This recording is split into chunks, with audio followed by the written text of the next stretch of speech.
Oke, halo, selamat malam teman-teman. Di sini kita bertemu ya, berjumpa di Relimat diskusi ya. Tapi hari ini kita biasanya kan Relimat bulan kemarin tuh kita ngadain diskusi yang agak berat gitu ya menurut kita. Ya kayak kemarin bahas postmodernisme, bahas bahas apa ya kemarin lupa. Sinisme apa sih Cap? Sinisme ya kemarin tuh.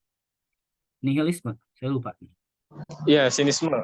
Oh ya, sinisme gitu. Ya, kemarin bahas sinisme. Lalu Dian juga kemarin bahas ya dikit eksistensialisme atau hidup mode manual gitu kalau kata Dian. Ya, jadi kami di sini mau yang ringan-ringan aja gitu ya, mencoba untuk bulan ini gitu, untuk bahas buku aja secara singkat gitu ya, tentang refleksi kita dibahas gitu. Oke, mungkin itu kali ya.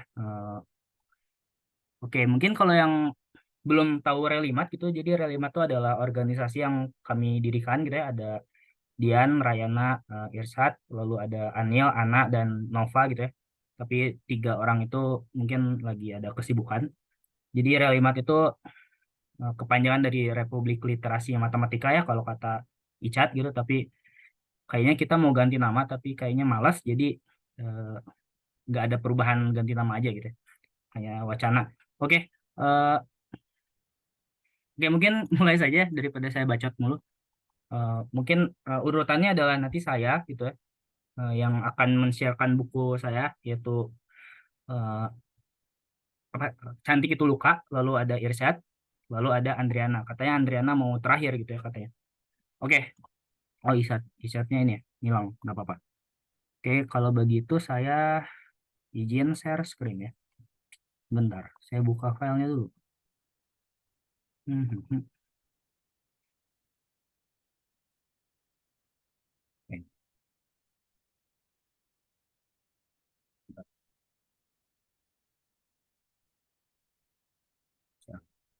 Udah terlihat ya teman-teman?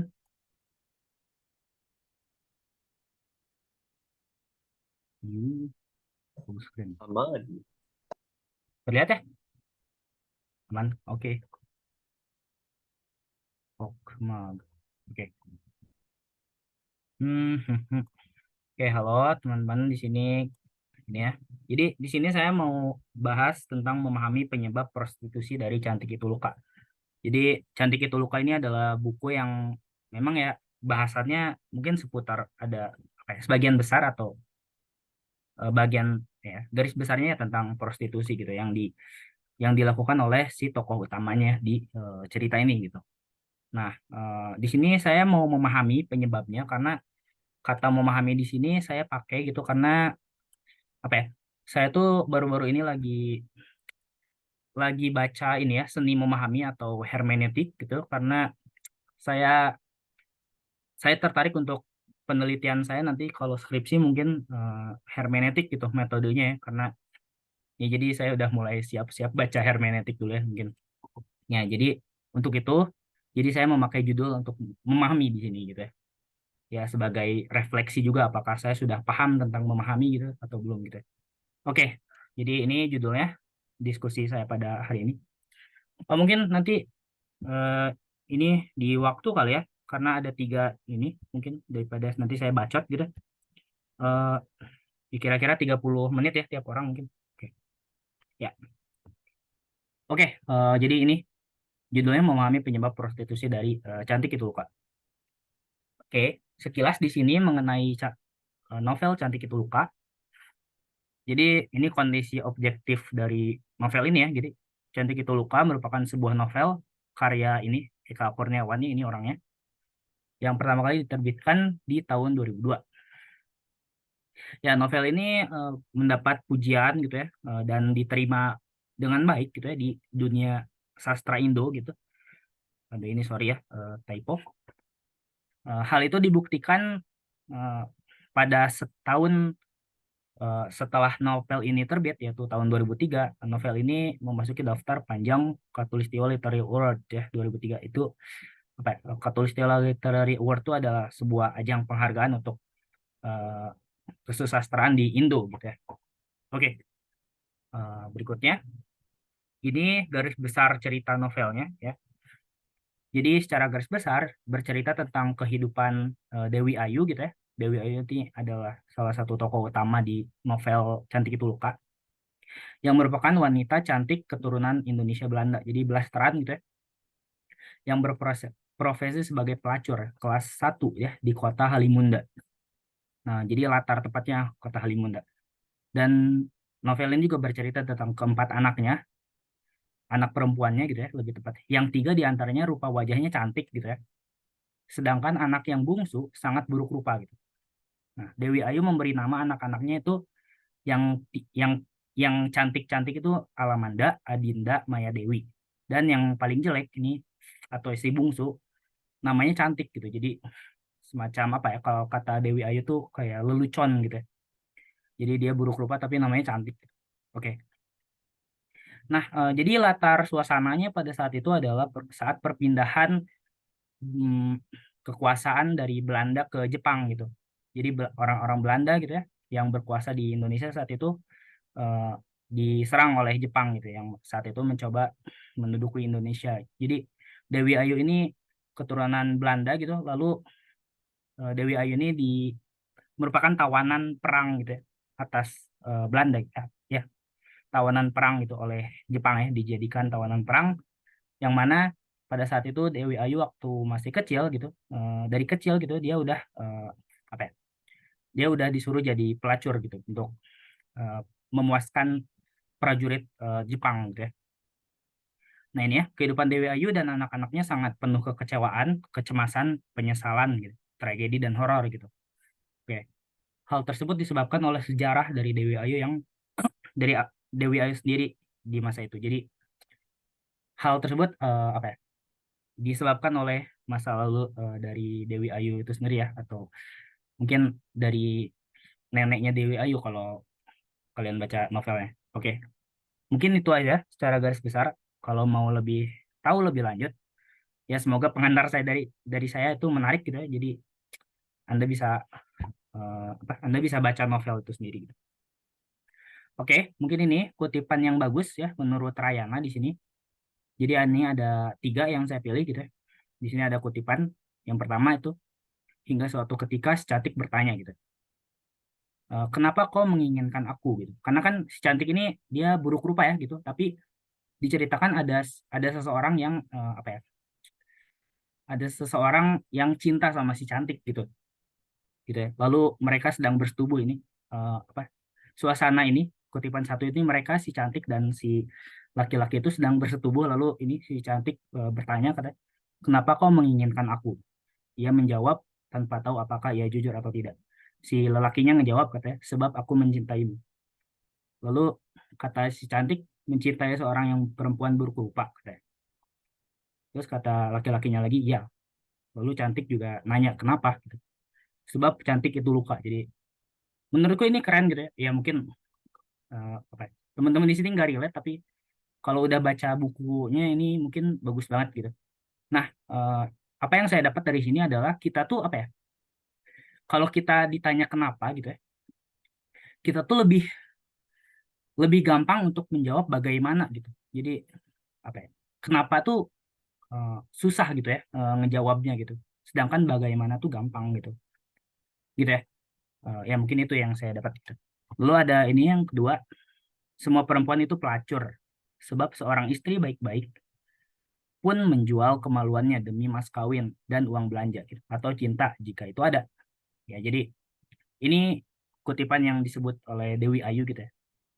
Jadi saat Dewi Ayu dicaci oleh masyarakat karena dia pelacur gitu. Lalu kata dia ini, katanya, semua perempuan itu pelacur, sebab seorang istri baik-baik pun menjual kemaluannya gitu, demi mas kawin dan uang belanja. Atau mungkin demi cinta gitu, jika itu ada gitu ya. Jadi mungkin kita bisa mempertanyakan gitu, apakah cinta itu apa transaksional gitu, apakah cinta itu apa ya harus dibayar gitu agar, ya kenapa sih kita cinta gitu mungkin ya. Ya karena mungkin ada apa ya, ada transaksional di baliknya gitu. Mungkin ini relate ke Icat ya. Eh, Icat akan bahas seni mencintai gitu. Oke, selanjutnya ini ada yang ketiga. Ini keren banget menurutku. Tahukah kau bahwa aku mencintaimu gitu. Itu apa ya, kata-kata yang keren menurut saya gitu ya. apa ya? Mungkin kalau kalau saya punya pacar gitu ya, terus aku saya apa? Saya nanyain ini ke dia, mungkin dia akan melting begitu. Oke, ya tapi ya menurutku itu ini menarik gitu ya atau sweet gitu ya, anjir. Keren lah. Oke, oke. Eh, nah, lalu kita membahas mengenai prostitusinya ya dalam novel ini. Oke, praktik prostitusi gitu ya sangat kental diceritakan dalam novel ini. Seperti yang sudah saya ceritakan gitu ya tentang kehidupan Dewi Ayu dan apa ya sekitarnya gitu. Nah, mungkin kita sebelum membahas prostitusi ini kita baiknya mendefinisikan dulu gitu ya. Nah, ini saya ambil dari perspektif budaya gitu ya. Prostitusi adalah praktik yang dapat bervariasi di berbagai budaya, melibatkan pembayaran atau kompensasi dalam bentuk uang, barang, atau yang lainnya untuk pelayanan seksual. Oke, jadi di sini ada bentuk yang lainnya gitu ya. Jadi nggak cuma uang, nggak cuma manufaktur atau barang gitu, tapi ada ada sesuatu yang lain yang dipertukarkan gitu ya. Nah, menariknya gitu ya. Ini ada pertanyaan gitu. Apakah praktik prostitusi hanya terjadi pada manusia saja gitu? Ya, mungkin ini sebagai bahan diskusi mungkin ya. Mungkin biar interaktif boleh teman-teman mau siapa yang ada yang mau jawab gitu. Apakah prostitusi hanya terjadi pada manusia saja? Silakan guys. Ada yang mau berpendapat? Mungkin Dian ada ya, Mbak Dian? Eh, Kalau dibilang hanya pada manusia, kayaknya iya deh. Karena kan yang pakai uang, barang dan lain-lainnya itu manusia. oke oke. Gitu Yakin paling. yakin tidak ada ini hewan gitu ya? Eh, bukan pengamat hewan, bukan biologi juga, tapi kan kalau yang lain Oke pernah ya nggak sengaja nyimak film dokumenter dan sebagainya boleh deh ikut komen. oke. Oke. Oke, siapa lagi nih? Ada mau lagi nggak, guys?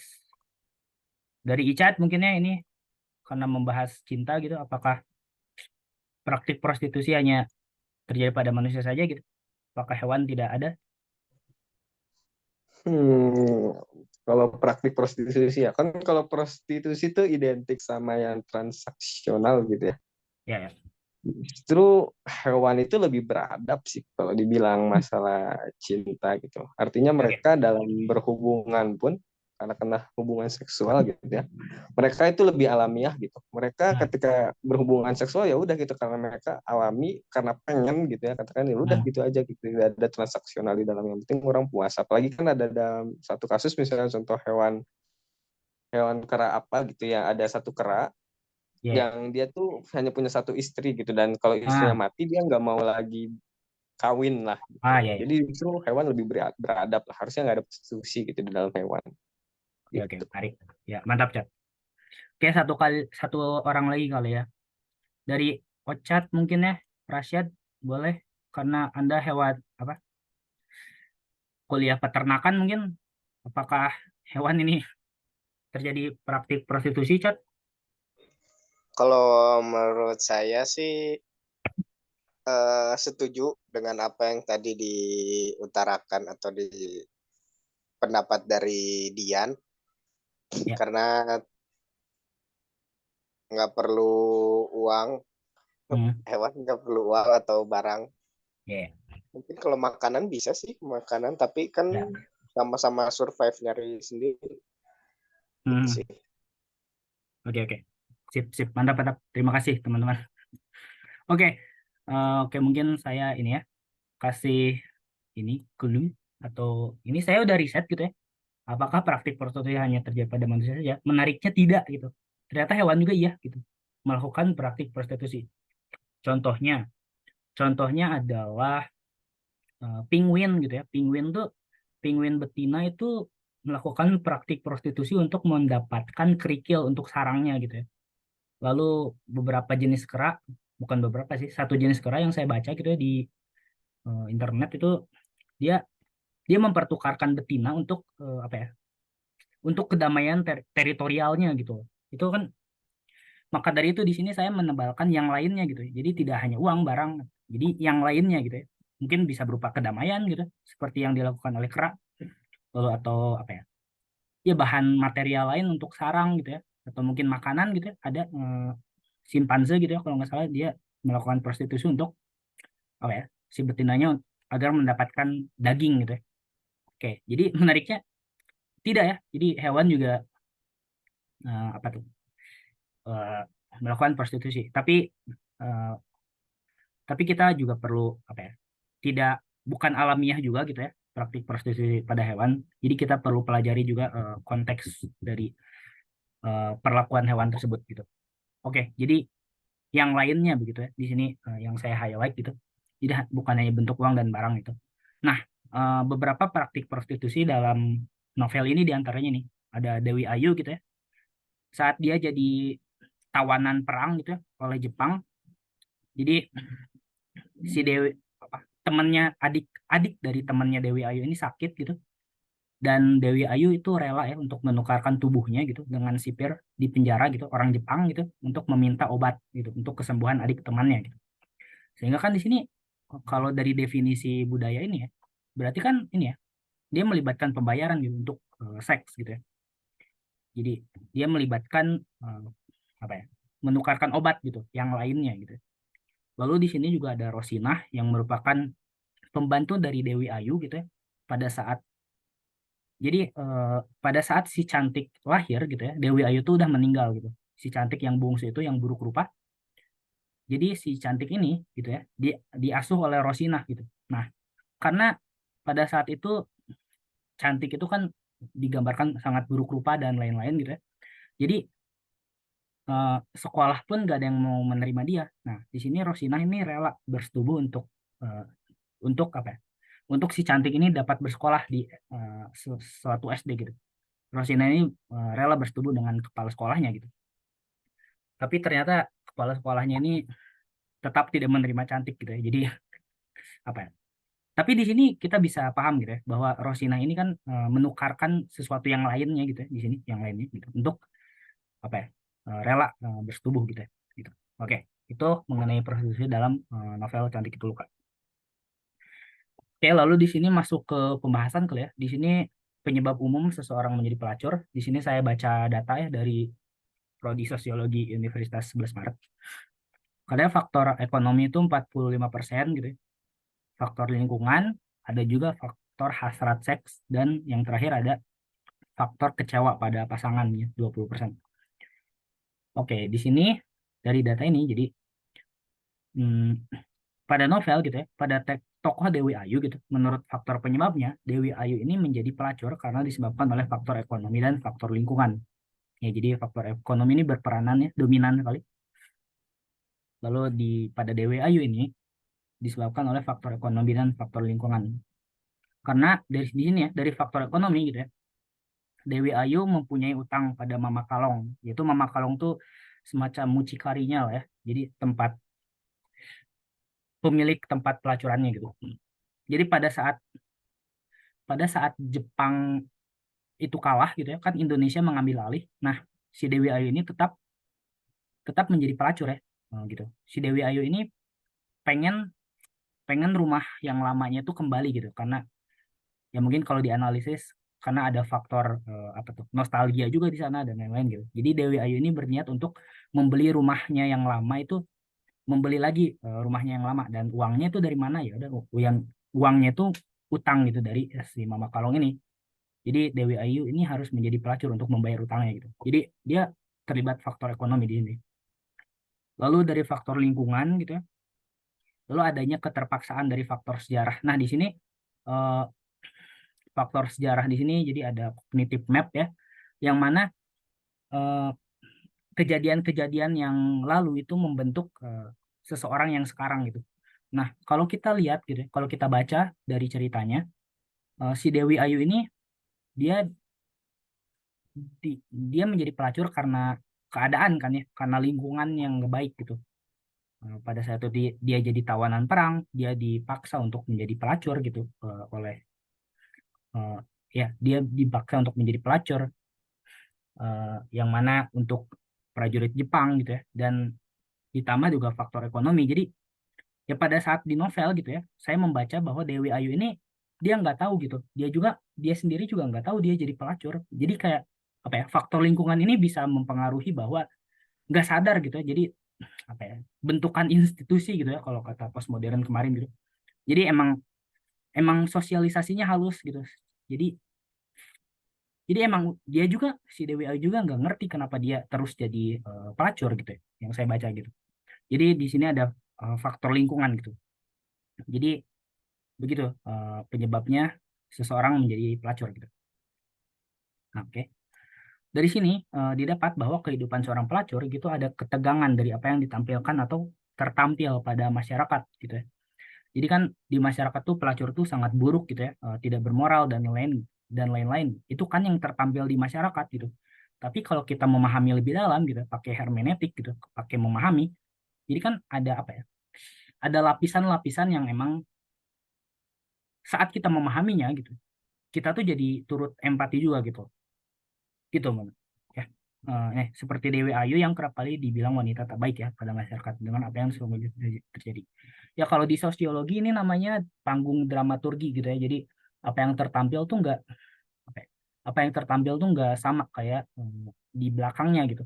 Misalkan kasir ini deh, kasir kasir minimarket gitu. Saat kita belanja sesuatu pada kasir, kan si kasirnya menawarkan pulsa, menawarkan produk ini itu gitu ya. Gitu ya. Jadi karena itu perannya gitu. Nah, saat saat mungkin saat di belakang minimarketnya ya si kasir itu bisa merokok gitu. Dia bisa ngobrol aja dengan lepas tidak menawarkan produk ini itu gitu ya. Jadi itu yang tertampil gitu. Di masyarakat juga begitu.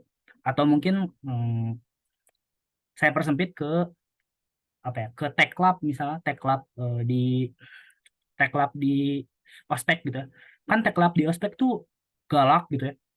Komdisnya galak gitu dan lain-lain, tapi itu kan hanya peran saja gitu. Apa yang tertampil di situ ya emang harus dilakukan gitu. Jadi sehingga masyarakat atau kita gitu ya sebagai mungkin maba waktu pada saat itu menilai bahwa tech club itu emang jelek aja gitu perilakunya, tapi kita nggak tahu backstage-nya tuh seperti apa gitu. Ya gitu kali ya, secara ini ya. Oke. Ini slide-slide terakhir mungkin ya. Di sini ada refleksi saya terhadap pembacaan novel ini. Jadi dan refleksi saya terhadap ini ya, penyebab seorang menjadi pelacur. Jadi tak perlu terburu-buru untuk ngejudge seseorang gitu ya, yang berprofesi sebagai pelacur. Gitu. Dimensi kehidupan mereka itu perlu diperhatikan dengan empati gitu ya. Jadi empati di sini bukan berarti hanya turut merasakan gitu, tapi turut juga tahu gitu apa yang mereka pikirkan gitu ya. Kenapa mereka jadi seperti ini dan lain-lain. Pembentuk kognitif map mereka tuh kayak gimana gitu, lingkungan sekitar mereka apa gitu yang mempengaruhi mereka jadi seperti ini. Ya gitu, itu namanya empati gitu. Oke, di sini sebelum mengejar sesuatu kita bisa tarik persoalannya ke berbagai hal gitu ya. Jadi sebelum mengejar sesuatu hal gitu ya, kita perlu mengalami kembali apa yang kita judge gitu. Atau kalau kata pemikir awal hermeneutik menyebutnya dengan first hand atau masuk ke dalam dimensi si apa yang kita mau judge gitu, mau pahami gitu ya. Oke, yang terakhir ini dari faktor penyebabnya juga gitu ya. Praktik prostitusi ini bersifat sistemik gitu. Sehingga ada sesuatu invisible hand yang turut berada pada sistem. Jadi mungkin kalau yang mau disalahin ya jangan pelacurnya aja, kita mungkin bisa menelusuri lagi ya. Apakah ada penjagaan di situ? Apa ada otoritas terkait yang mana turut memelihara praktik prostitusi itu gitu ya. Jadi ada invisible hand gitu yang iya mungkin leb- tidak lebih baik gitu ya secara moral ya daripada pelacur yang ada di sistem tersebut gitu. Oke, mungkin itu saja kalau refleksi dari saya gitu ya atas buku yang saya pahami. Mungkin di sini ada diskusi gitu ya. Oke, mungkin itu aja kalau ada yang mau bertanya silakan. Kalau nggak ada mungkin ini ada pertanyaan buat kita diskusikan. Terima kasih teman-teman. Oke. Oke, di sini ada yang mau bertanya guys atau Atau mau ini ngejawab, ada 2 pertanyaan di sini. Apakah prostitusi? Gimana teman-teman? Bagaimana Dian, Chat, Hana, Andriana, ada Anissa, ada Carmila. Paling aku mau jawab pertanyaan pertama. Oke, boleh. Oke, Menarik. aku nggak setuju kalau prostitusi itu dilegalkan. Tapi sebelum lanjut, aku mau tanya sama kalian. Menurut kalian bedanya budak seks sama pelacur itu apa? Budak seks sama pelacur. Iya. Bedanya. Hmm. Kalau budak seks itu terpaksa gak sih seperti yang di novelnya? Tapi kalau pelacur tuh dia dengan senang hati. Itu gak sih? Oh iya, bisa sih. Ada follow up-nya juga. Jadi di novelnya Cantik itu budak seks atau prostitut atau pelacur? Apa Dewi Ayu kali ya, bukan Cantik. Dewi Ayu ya, salah. Sorry. Kalau di sini sih mungkin pada masa-masa awal saat Dewi Ayu jadi tahanan gitu ya, dia budak seks mungkin ya, bisa dibilang gitu. Karena dia tidak dibayar gitu. Dia tidak, ya dia cuma ya kayak apa ya, kayak boneka lah gitu ya. Tapi pada saat udah bebas gitu ya, dia jadi pelacur mungkin. Kalau si Dewi Ayu ini emang agak latar belakangnya agak spesial ya, soalnya bukan dunia modern kayak kita sekarang. Nah, Ya. menurut aku kenapa prostitusi itu jangan dilegalkan? Karena sebenarnya bahkan sampai sekarang tuh banyak banget nih yang kayak Dewi Ayu, awalnya dia itu budak seks dan akhirnya dia tuh jadi prostitusi. Jadi tuh beralih ke prostitusi. Kalau Dewi Ayu ini kan latar belakangnya dunia masih perang nih. Ya. Artinya itu tuh kalau di waktu itu yang jadi utama manusia itu yang penting makan, kayak boro-boro masih untung gitu, masih bisa hari ini masih bisa minum air atau makan, nggak tahu besok kan. Berarti Dewi Ayu itu nggak punya pendidikan kan, akhirnya setelah dia jadi budak seks makanya dia lanjut jadi prostitut, jadi pelacur karena itu yang dia ketahuin karena dia nggak punya edukasi. Tapi Ya. satu kesamaan dari budak seks dan prostitut atau pelacur itu nggak ada keamanan. Kalau pekerjaan lain nih, emang sih ada orang yang nggak pernah jadi budak seks yang udah pengen jadi pelacur aja. Kayaknya emang passion gue di situ. Ada aja kan gitu. Ya. Walaupun apalagi banyak banget yang online. Tapi kalian pikirin deh, ada nggak apakah kemungkinan yang prostitusi itu dilindungi? Kan kalau pekerjaan lain kayak jadi guru atau mungkin jadi konsultan banyak ya, ada kemungkinan kamu dilindungi sama undang-undang. Ada BPJS Ketenagakerjaan. Nah, tenaga kerjaan. Nah, menurut aku prostitusi itu nggak perlu mestinya nggak usah ada sekalian gitu, mesti nggak akan bisa dilegalkan karena nggak bisa dipastiin kalau yang jadi prostitut itu bakal aman dan nggak punya jaminan ke depannya. Dan sejauh ini bahkan nggak ada gitu yang mau ngasih jaminan untuk prostitut. Mungkin ada satu dua panti di Indonesia, tapi secara ofisial pemerintah sejauh ini aku belum pernah dengar sih. Itu dari aku guys. Oke, mantap Andriana, terima kasih. Dari teman-teman yang lain mungkin dari yang baru masuk nih ada Anissa dan Carmila.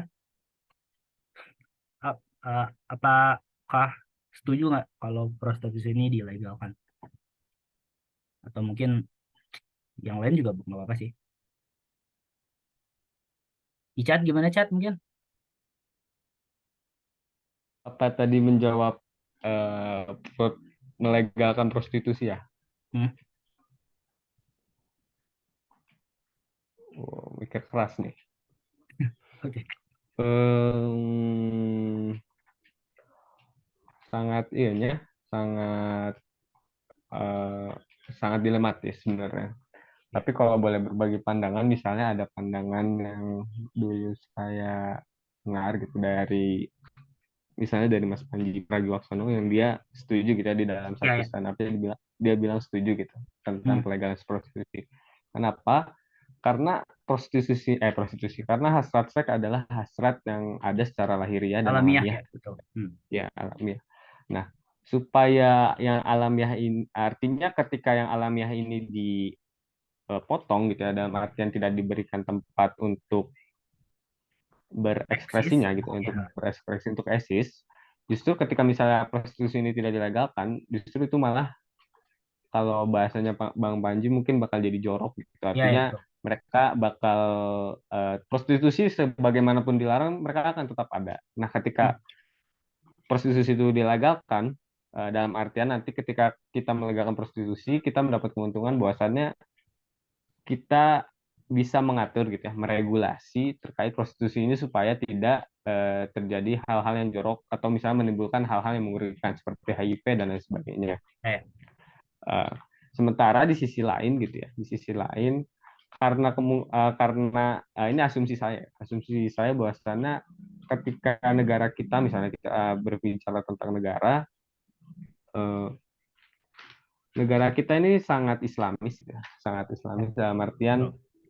dalam pelegalannya pun pasti secara sosiologis pasti mendapatkan banyak pertentangan dan lain sebagainya. Walaupun memang secara substansial ketika tadi misalnya gagasan pelegalan prostitusi dengan berbagai macam alasannya itu sangat amat menguntungkan, tapi kemudian secara balik lagi ini bukanlah problem yang linear gitu ya, yang hanya bersangkut paut secara garis lurus, tapi ini adalah suatu problem yang istilahnya wicked problem gitu. Artinya banyak sekali keterkaitan yang ada di dalamnya gitu. Tidak hanya membahas prostitusinya secara substansial atau secara dirinya sendiri gitu ya. Tapi banyak sekali keterkaitan dengan hal-hal yang lainnya gitu. Nah, mungkin itu harus menjadi pertanyaan selanjutnya gitu. Bagaimana kemudian prostitusi ini dapat dilegalkan gitu ya? Karena kalau dilihat secara substansial dengan dirinya sendiri itu memang sangat menguntungkan gitu. Ya, ya. Begitu kok dari Oke, oke. saya Ya, kemarin. mantap, mantap. Ya, menarik ya, Chat. Ya, orang juga mau ngebawa ini karena orang sendiri juga setuju ya, karena dilegalkan gitu, diregulasi gitu, ada peraturannya.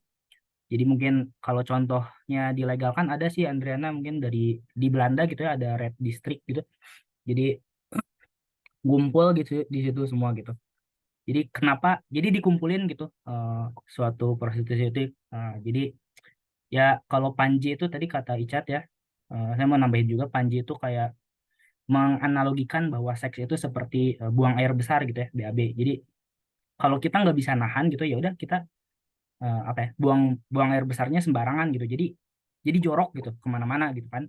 Nah, sama kayak seks juga gitu. Kalau seks itu di satu tempat kan gitu ya, jadi diregulasi gitu ya. Jadi si pekerja seks di sana juga diperiksa gitu kondisinya gitu ya. Jadi yang memakai juga diperiksa dulu gitu sebelum masuk gitu.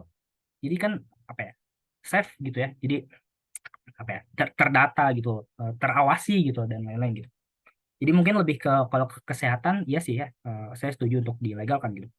Oke, gitu kali ya. Mungkin dari teman-teman yang lain ada yang panas gitu, wah ini nggak boleh gitu, haram gitu mungkin ya. Ya mungkin di Indonesia juga yang haram dilegalkan ada gitu ya, yaitu minuman keras gitu atau alkohol gitu. Yang mana minuman asli orang Indonesia yang beralkohol itu kan diilegalkan ya, tapi ya minuman keras tuh dilegalkan gitu. Oke, mungkin terakhir kali ya satu lagi ada nggak teman-teman yang ini mungkin untuk pertanyaan kedua kita kayaknya lebih ke ini ya pembahasan Icat gitu ya Cat. Eh, kita jawab aja yang nomor satu gitu. Gimana guys? Tadi Dian sudah gitu ya, Ana sudah. Dari Ocat mungkin Hana, Anissa atau Karmila ada nggak? Oke, perlu ditunjuk kali ya. Dari Ocat Cat gimana Cat mana? Apanya?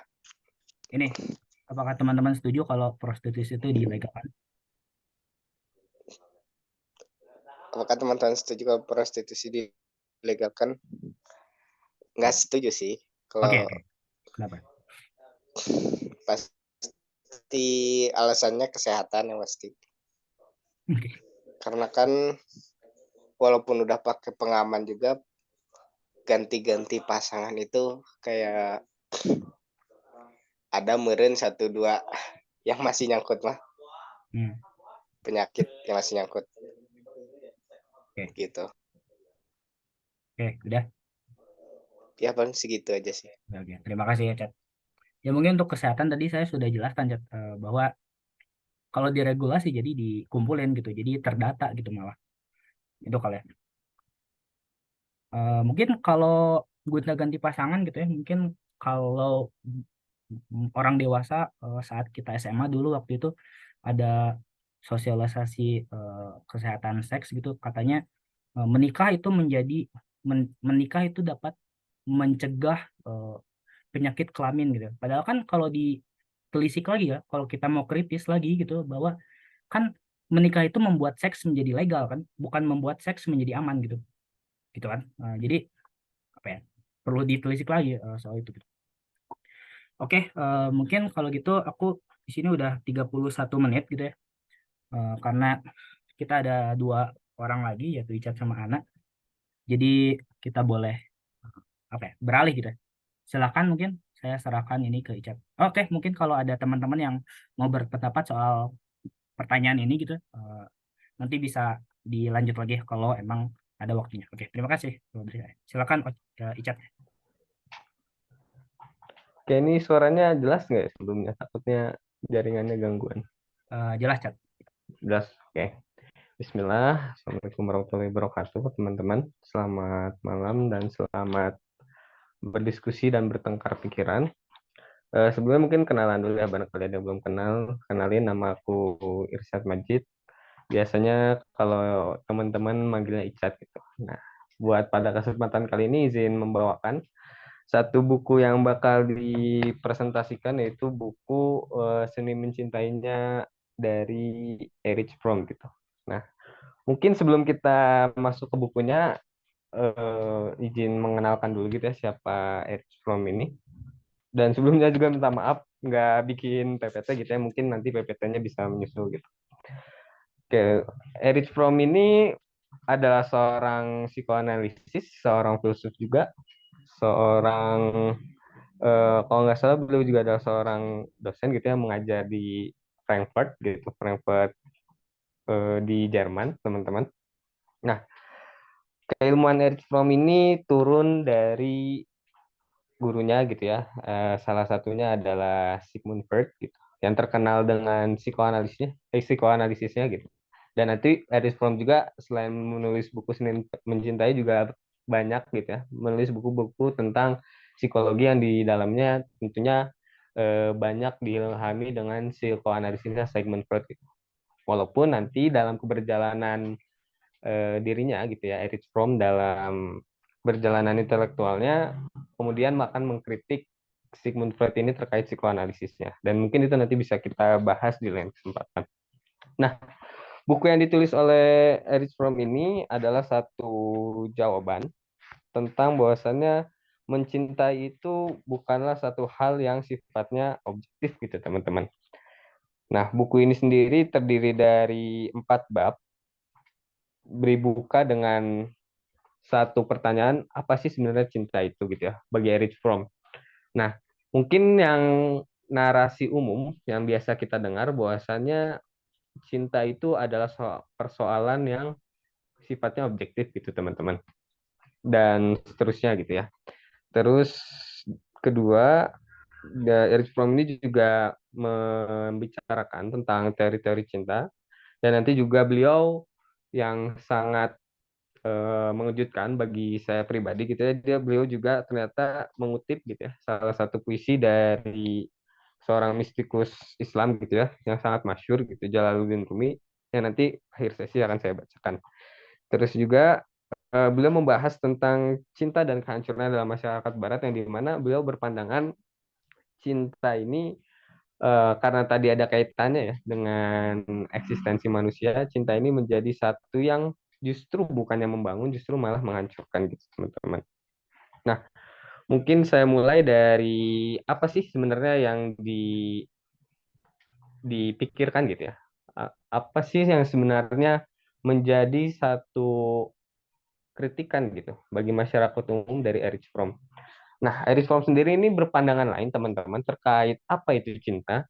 Kalau semisalnya kita melihat gitu ya, cinta itu adalah satu persoalan yang objektif, di mana misalnya ketika kita justru berusaha untuk dapat dicintai seseorang, kalau tadi mungkin yang telah dibahas sama Bang Ryan adalah terkait dengan dramaturgi, kita mencoba, kalau mungkin bahasa kerennya sekarang adalah personal branding gitu ya, kita mencoba membranding diri kita sebaik mungkin, semulus mungkin supaya kita dapat dicintai orang lain. Nah, itu justru yang menjadi problem cinta gitu ya kalau kata Erich Fromm, karena cinta itu adalah seni kata Erich Fromm. Cinta itu adalah satu yang sifatnya subjektif bukan objektif. Artinya cinta itu adalah satu sikap gitu ya, satu watak yang dimana kita sebagai subjek itu harus bisa memberikan atau bisa menyampaikan gitu ya bentuk cinta kita kepada orang lain. Jadi makanya Erich Fromm menulis bukunya itu adalah seni mencintai gitu ya. Nah, jadi kalau kebanyakan dari kita membahas cinta adalah satu hal yang sifatnya pasif gitu ya. Bagi Erich Fromm, cinta itu adalah satu hal yang sifatnya aktif gitu teman-teman. Dengan kita nanti mungkin bakal banyak belajar gitu ya bagaimana sih cinta itu ketika ada di tangan Erich Fromm gitu. Nah, ada satu quotes gitu ya dari Erich Fromm gitu. Dia bilang love is an activity gitu, not a passive effect. It is a standing in, not a falling for gitu. Jadi kalau kata Erich Fromm, cinta itu adalah satu aktivitas gitu, bukanlah satu efek gitu ya, bukan satu hal yang dapat kita dapatkan dengan pasif gitu. Dalam artian mungkin bahasa gampangnya dicintai. It is a standing in gitu ya. Itu adalah satu hal yang perlu dibangun gitu, bukan sesuatu hal yang falling for gitu, bukan sesuatu hal yang perlu jatuh gitu. Kayak gitu kalau kata Erich Fromm gitu, salah satu quotes yang mengutip salah satu quotes-nya.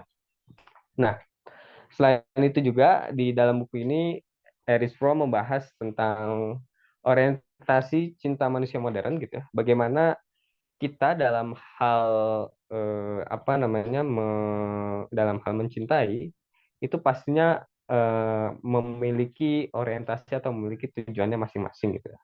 Misalnya ada, kalau kata Erich Fromm, ada orientasi reseptif gitu ya, di mana sumber kebahagiaan dan pemenuhan keinginan itu kita dapatkan dari cinta kita gitu. Dalam artian ketika kita eh, dalam hal cinta, kita ingin dapat dipenuhi gitu ya, keinginan kita, kebahagiaan kita itu dengan dicintai gitu.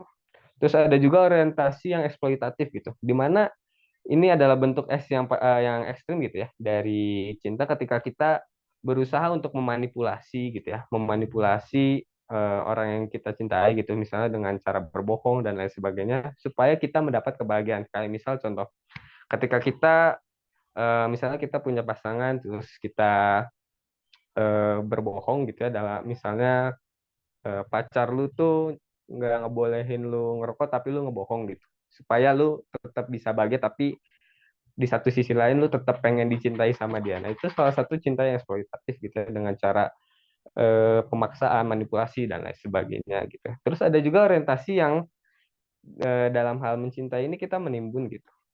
Jadi kita fokus pada kepemilikan, dalam artian ketika kita misalnya mencintai satu hal, misalnya saya mencintai harta, misalnya kita menimbun hal itu, semakin banyak kita akan semakin bahagia gitu. Atau mungkin kalau punya istri, pengen istrinya lebih dari satu gitu, ada dua, ada tiga, ada empat gitu, supaya ada rasa kepuasan. Balik lagi ke rasa kepuasan kita dengan memiliki hal-hal yang milik kita itu menjadi banyak gitu. Nah, terus juga ada orientasi pasar. Nah, orientasi pasar ini berfokus pada bagaimana menjual dirinya di pasar gitu, di lingkungannya atau di manapun itu, supaya dia bisa dicintai teman-teman. Nah, ini mungkin balik lagi ke bahasan dari tadi Bang Rayana gitu ya, bagaimana soal prostitusi gitu ya, ketika kita berusaha menjual diri kita supaya bisa diambil gitu ya, entah dalam prostitusi itu ada keterkaitannya saling mencintai atau tidak, tapi kemudian orientasi ini berhubungan dalam bagaimana kita membranding gitu ya, menjual diri kita di satu lingkungan kita gitu teman-teman. Oke, sebentar. Nah, setelah Erich Fromm ini membahas gitu ya bahwasannya ada masalah gitu ya dalam pengertian, dalam orientasi kita, dalam pemahaman kita terkait cinta, Erich Fromm kemudian dalam bab selanjutnya mengembalikan bahwasanya cinta itu adalah masalah-masalah atau problem-problem yang sifatnya eksistensial bagi manusia. Artinya cinta itu adalah satu yang sifatnya lahiriah. Kita dalam berkehidupan itu tidak pernah lepas dalam cinta dan dicintai, mencintai dan dicintai gitu teman-teman. Nah, kalau mungkin kemudian bisa disimpulkan bahwasannya kita bisa hidup pun dalam kehidupan di dunia ini adalah berhasil karena adanya cinta yang ada di dunia ini gitu ya. Misal dalam contoh konkretnya gitu ya, kita bisa terlahir di dunia ini karena ada cinta ibu dan ayah kita, yang kemudian mungkin ada proses apa namanya reproduksi dan lain sebagainya sehingga kita terlahir gitu ya. Nah, kemudian juga Erich Fromm mengasumsikan gitu ya, berpandangan bahwasannya kesadaran akan kesepian dan keterpisahan kita terhadap orang lain itu melahirkanlah cinta gitu. Artinya manusia kalau mungkin dalam teori sosiologi kalau manusia adalah makhluk sosial gitu ya. Nah, dalam kehidupan sosial kita itu pasti kalau kata Erich Fromm itu dimotivasi atau dilatar belakangi dengan adanya rasa kesepian, adanya rasa kesendirian dalam diri kita sehingga kita butuh untuk mencintai dan dicintai teman-teman gitu. Terus juga Erich Fromm menyampaikan bahwasannya selain adanya kesadaran kesepian dan keterpisahan kita dengan yang lain, kesadaran akan ketidakberdayaan di hadapan kekuatan alam dan masyarakat itu juga menjadi salah satu sumber gitu ya latar belakang kita untuk dapat dicintai atau mencintai gitu. Nah kemudian dari latar belakang eksistensi manusia yang seperti itu, Erich Fromm mengatakan bahwasannya solusi yang dapat kita ambil, yang pertama mungkin menerima otoritas gitu ya dari luar diri kita, dari luar diri kita seperti masyarakat, pemerintah, penguasa dan lain sebagainya yang menjadi budak akan cinta itu sendiri gitu. Yaitu kayak misalnya ketika kita merasa terpisah dan kesepian, dalam artian tadi kita menjadi pasif gitu ya, hanya menerima cinta atau dicintai dengan mungkin bentuknya rasa aman dari pemerintah gitu ya, ketika misalnya kemarin fit gitu dan lain sebagainya. Nah, ada juga solusi yang kedua yaitu bersatu dengan yang lain gitu ya. Dalam artian kita bergerak aktif gitu ya. Semangat dalam cinta dan kerjasama menciptakan satu ikatan cinta dan saling ada rasa tanggung jawab bersama. Nah, mungkin kalau misalnya kita balik dalam kasus gitu misalnya, ketika kita daripada kita berusaha gitu ya untuk diam saja dan menunggu untuk dicintai, tapi ada satu alternatif yang lain di mana kita bisa justru aktif gitu ya dalam mencintai sehingga kita bisa membentuk saling satu keterikatan dengan yang lainnya sehingga kita memiliki rasa tenggang rasa gitu ya dan tanggung jawab bersama. Dan mungkin misalnya kalau kita tarik contohnya misalnya dalam kemarin ramai kasus COVID-19, ketika daripada kita menunggu apa namanya bantuan BLT terus juga ada aksi-aksi lain dari pemerintah, kita bisa membangun rasa kepemilikan ikatan kita misalnya dengan berbagi gitu ya, membantu teman-teman bersama gitu ya. Kalau kita lihat dulu banyak di pemberitaan ada berbagai macam aksi gitu ya dari kawan-kawan kita misalnya berbagi masker terus juga misalnya menolong orang yang lagi apa namanya lagi di karantina dan sebagainya, itu adalah satu bentuk dari cinta aktif yang tadi yang telah disampaikan oleh Erich Fromm bahwasannya cinta itu adalah sebuah aktivitas gitu, bukan satu hal yang sifatnya pasif atau dicintai kayak gitu teman-teman. Nah, lanjut kemudian ketika kita udah tahu nih bahwasannya cinta itu berasal dari hal-hal yang diperlukan oleh eksistensi manusia, kemudian apa sih yang menjadi ciri cinta bagi nah, Erich Fromm menulis dalam bukunya bahwasanya cinta yang sejati itu adalah cinta yang memberi bukan menerima. Jadi bagi Erich Fromm balik lagi ya tadi ke hal yang telah diungkapkan bahwasannya cinta itu adalah suatu aktivitas teman-teman. Jadi core gitu ya, inti dari gagasan Erich Fromm tentang seni mencintai yaitu gitu. Bahwasanya cinta itu adalah satu hal yang sifatnya aktif, bukan sifatnya pasif gitu. Nah, memberi ini maksudnya kayak gimana gitu ya teman-teman. Memberi itu ya dia bisa menganugerahkan, mengorbankan sesuatu gitu ya. Pokoknya adalah lawan dari menerima. Itu yang dimaksud dengan memberi oleh Erich Fromm. Nah, kalau kita refleksikan pada kehidupan kita sehari-hari banyak gitu ya.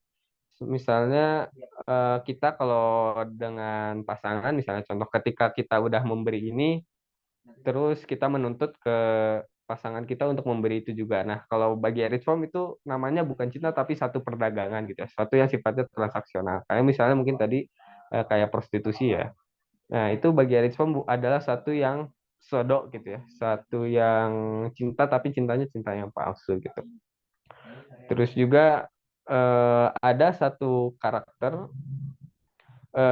di mana satu pandangan bahwasannya ada karakter yang non produktif terkait memberi ini gitu ya. Kayak misalnya memberi adalah satu yang pemiskinan gitu. Artinya ketika kita memberi, kita merasa ada hal yang menjadi kurang gitu ya dalam diri kita. Kayak misalnya kita memberi uang 5.000 gitu ya ke seorang katakanlah orang yang kurang mampu gitu, kita merasa miskin gitu. Jadi memberi itu adalah ada suatu hal yang bersifatnya non produktif gitu ya. Ada mungkin dari kita anggapannya seperti itu gitu. Nah, tapi Erich Fromm kembali lagi bahwasanya itu ketika kita memberi dengan katakanlah karena dasar kita mencintai gitu ya, itu adalah satu karakter yang produktif gitu. Jadi memberi bagi Erich Fromm adalah ungkapan paling tinggi gitu dari kemampuan kita sebagai orang yang mencinta gitu. Dan tindakan memberi juga kita menghayati gitu ya, kekuatan kita ke apa namanya terkait integritas kita gitu ya untuk dapat mengungkapkan gitu ya rasa cinta kita kepada seseorang yang kita cintai. Begitu teman-teman. Jadi cinta bagi Erich Fromm adalah memberi, bukanlah menerima. Dan itu yang mungkin perlu diingat dan dicatat gitu ya oleh teman-teman semua. Oke, itu terkait eksistensinya tadi di bab yang kedua. Terus juga nanti kemudian Erich Fromm memberikan satu rumusan gitu ya, terkait objek-objek cinta gitu. Ada di antaranya ada cinta tentang persaudaraan, ada juga cinta keibuan, terus nanti juga ada cinta diri sendiri bahkan, terus juga ada cinta Tuhan, dan yang terakhir itu kalau tidak salah ada cinta kepada cinta, saya sambil buka buku dan saya lupa. Ada cinta tentang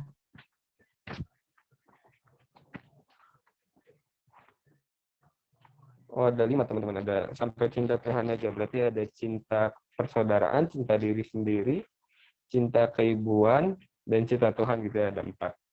Nah,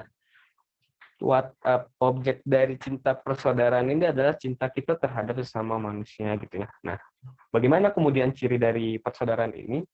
Cirinya adalah memudahkan eksklusivitas. Artinya ketika kita bersosialisasi gitu ya, dengan sesama manusia, kita tidak merasa adanya satu derajat yang lebih tinggi daripada teman-teman kita yang lain misalnya. Dan ini mungkin kemudian kalau teman-teman ikut di ikut di sesi Relima Trial yang kedua gitu ya bersama saya, kayak pernah diungkapkan oleh Diogenes bahwasanya dia bilang I am a citizen of the world gitu. Bahwasanya saya adalah warga dari dunia ini secara utuh gitu. Artinya semua yang ada di dunia ini adalah kerabat saya, adalah saudara saya, dan seterusnya gitu teman-teman. Nah, dengan adanya objek cinta persaudaraan ini memudahkan seluruh aktivitas, seluruh perbedaan, seluruh seluruh ketidakhubungan gitu ya. Artinya semua manusia terhubung, semua manusia adalah satu kesatuan gitu ya, bersama dengan manusia yang lainnya.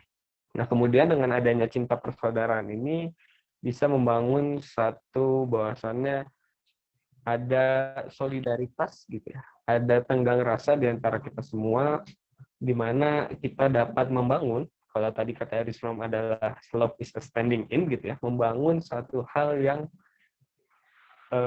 sifatnya positif dan produktif untuk kedepannya gitu. Nah, porosnya mungkin adalah cinta terhadap orang miskin gitu ya. Poros cintanya ini, objek utamanya ini terhadap orang miskin, orang-orang yang menderita, terancam dan asing gitu kan, dan lain sebagainya lah. Gitu. Itu buat objek cinta yang pertama gitu ya teman-teman. Terus yang kedua ada cinta pada diri sendiri gitu ya. Kemudian menemukan ketika membahas tentang cinta pada diri sendiri ini menemukan suatu paradoks ya. Jika mencintai sesama manusia lain merupakan satu keluruhan, maka cinta diri sendiri juga merupakan keluhuran. Karena diri kita adalah juga manusia gitu. Oh, mohon maaf, diralat bukan paradoks, maksudnya satu hal pelebaran dari satu pengertian gitu, pemahaman. Nah, mungkin kalau dalam satu hadis atau satu ini ya, mahfuzat kalau nggak salah, tidaklah dikatakan seorang beriman di antara kamu ketika kalian mencintai sesama seperti mencintai diri kalian sendiri. Nah, ini juga menjadi satu topik pembahasan gitu ya di EXCOM,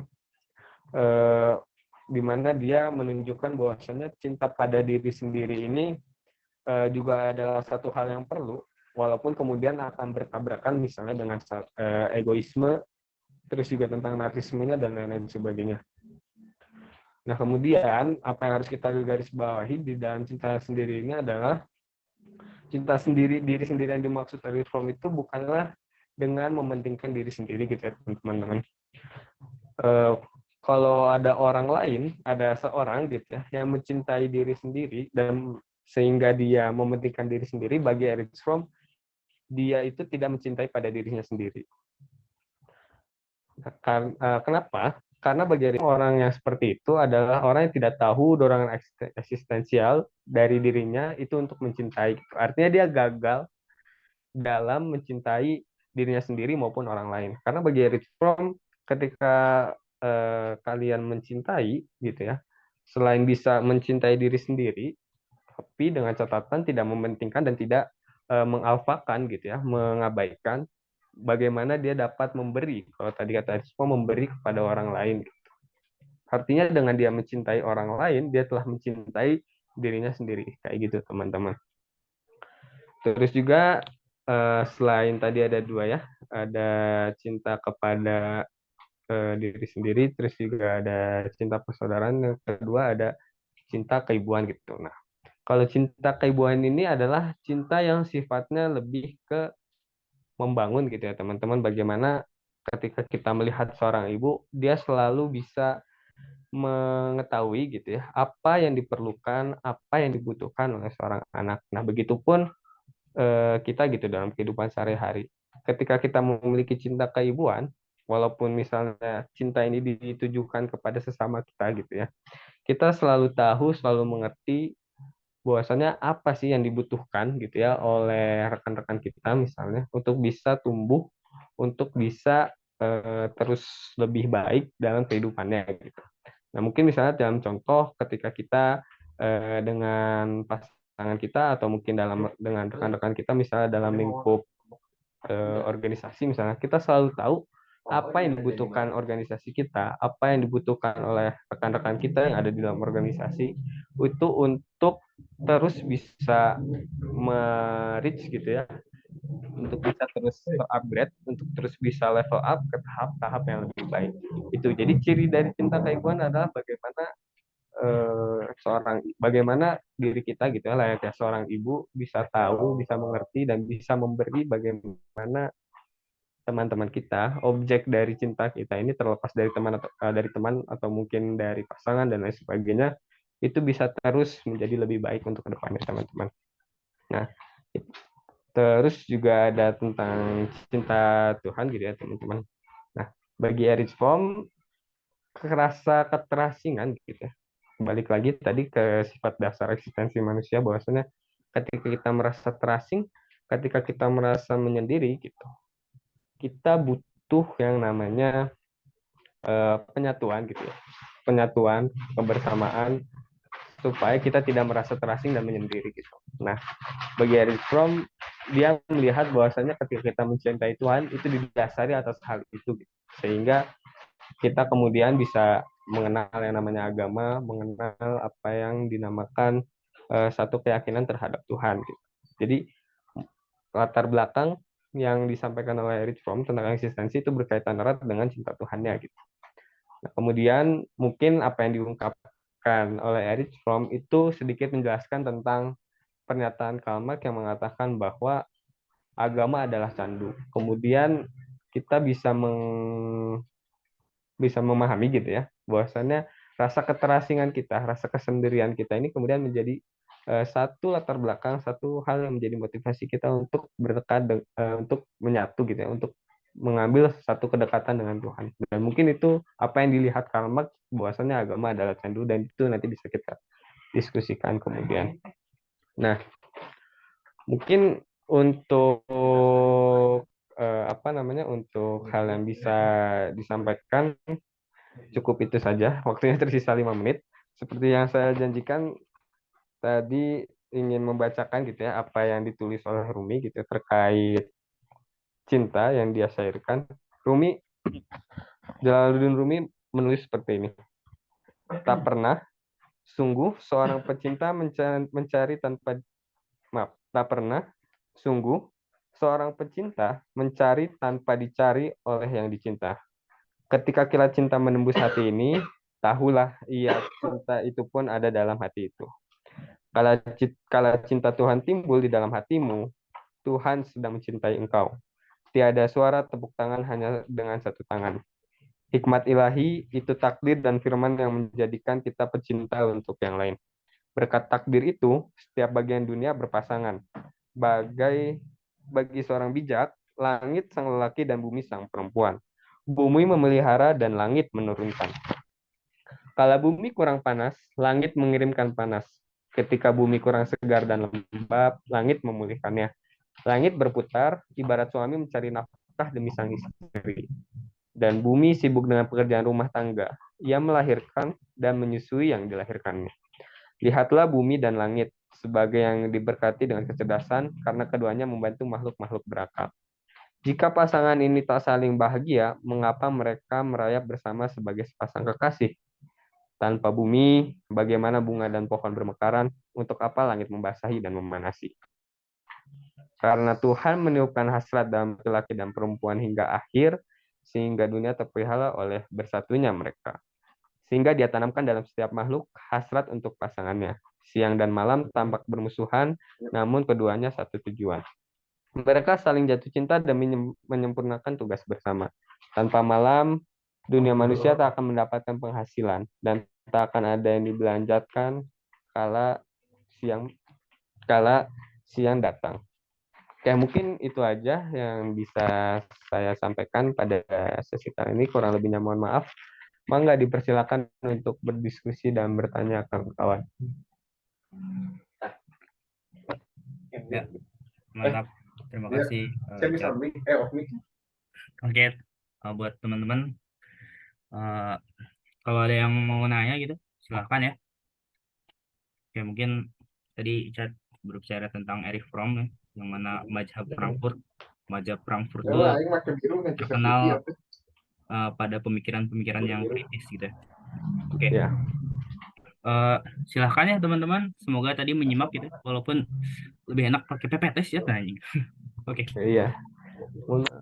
Nanti dikirim teman-teman ya, semoga teman-teman di sini bisa menyimak gitu.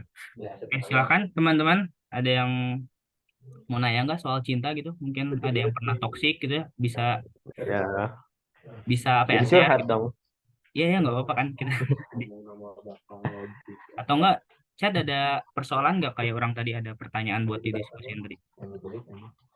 Nah, mungkin persoalannya misalnya ya, kita ambil contoh. Dalam dunia modern yang cenderung kapitalis ini, kita dituntut atau kita menuntut untuk dicintai gitu ya. Seperti misalnya bos yang ingin sangat dicintai oleh oleh para karyawannya, sehingga dia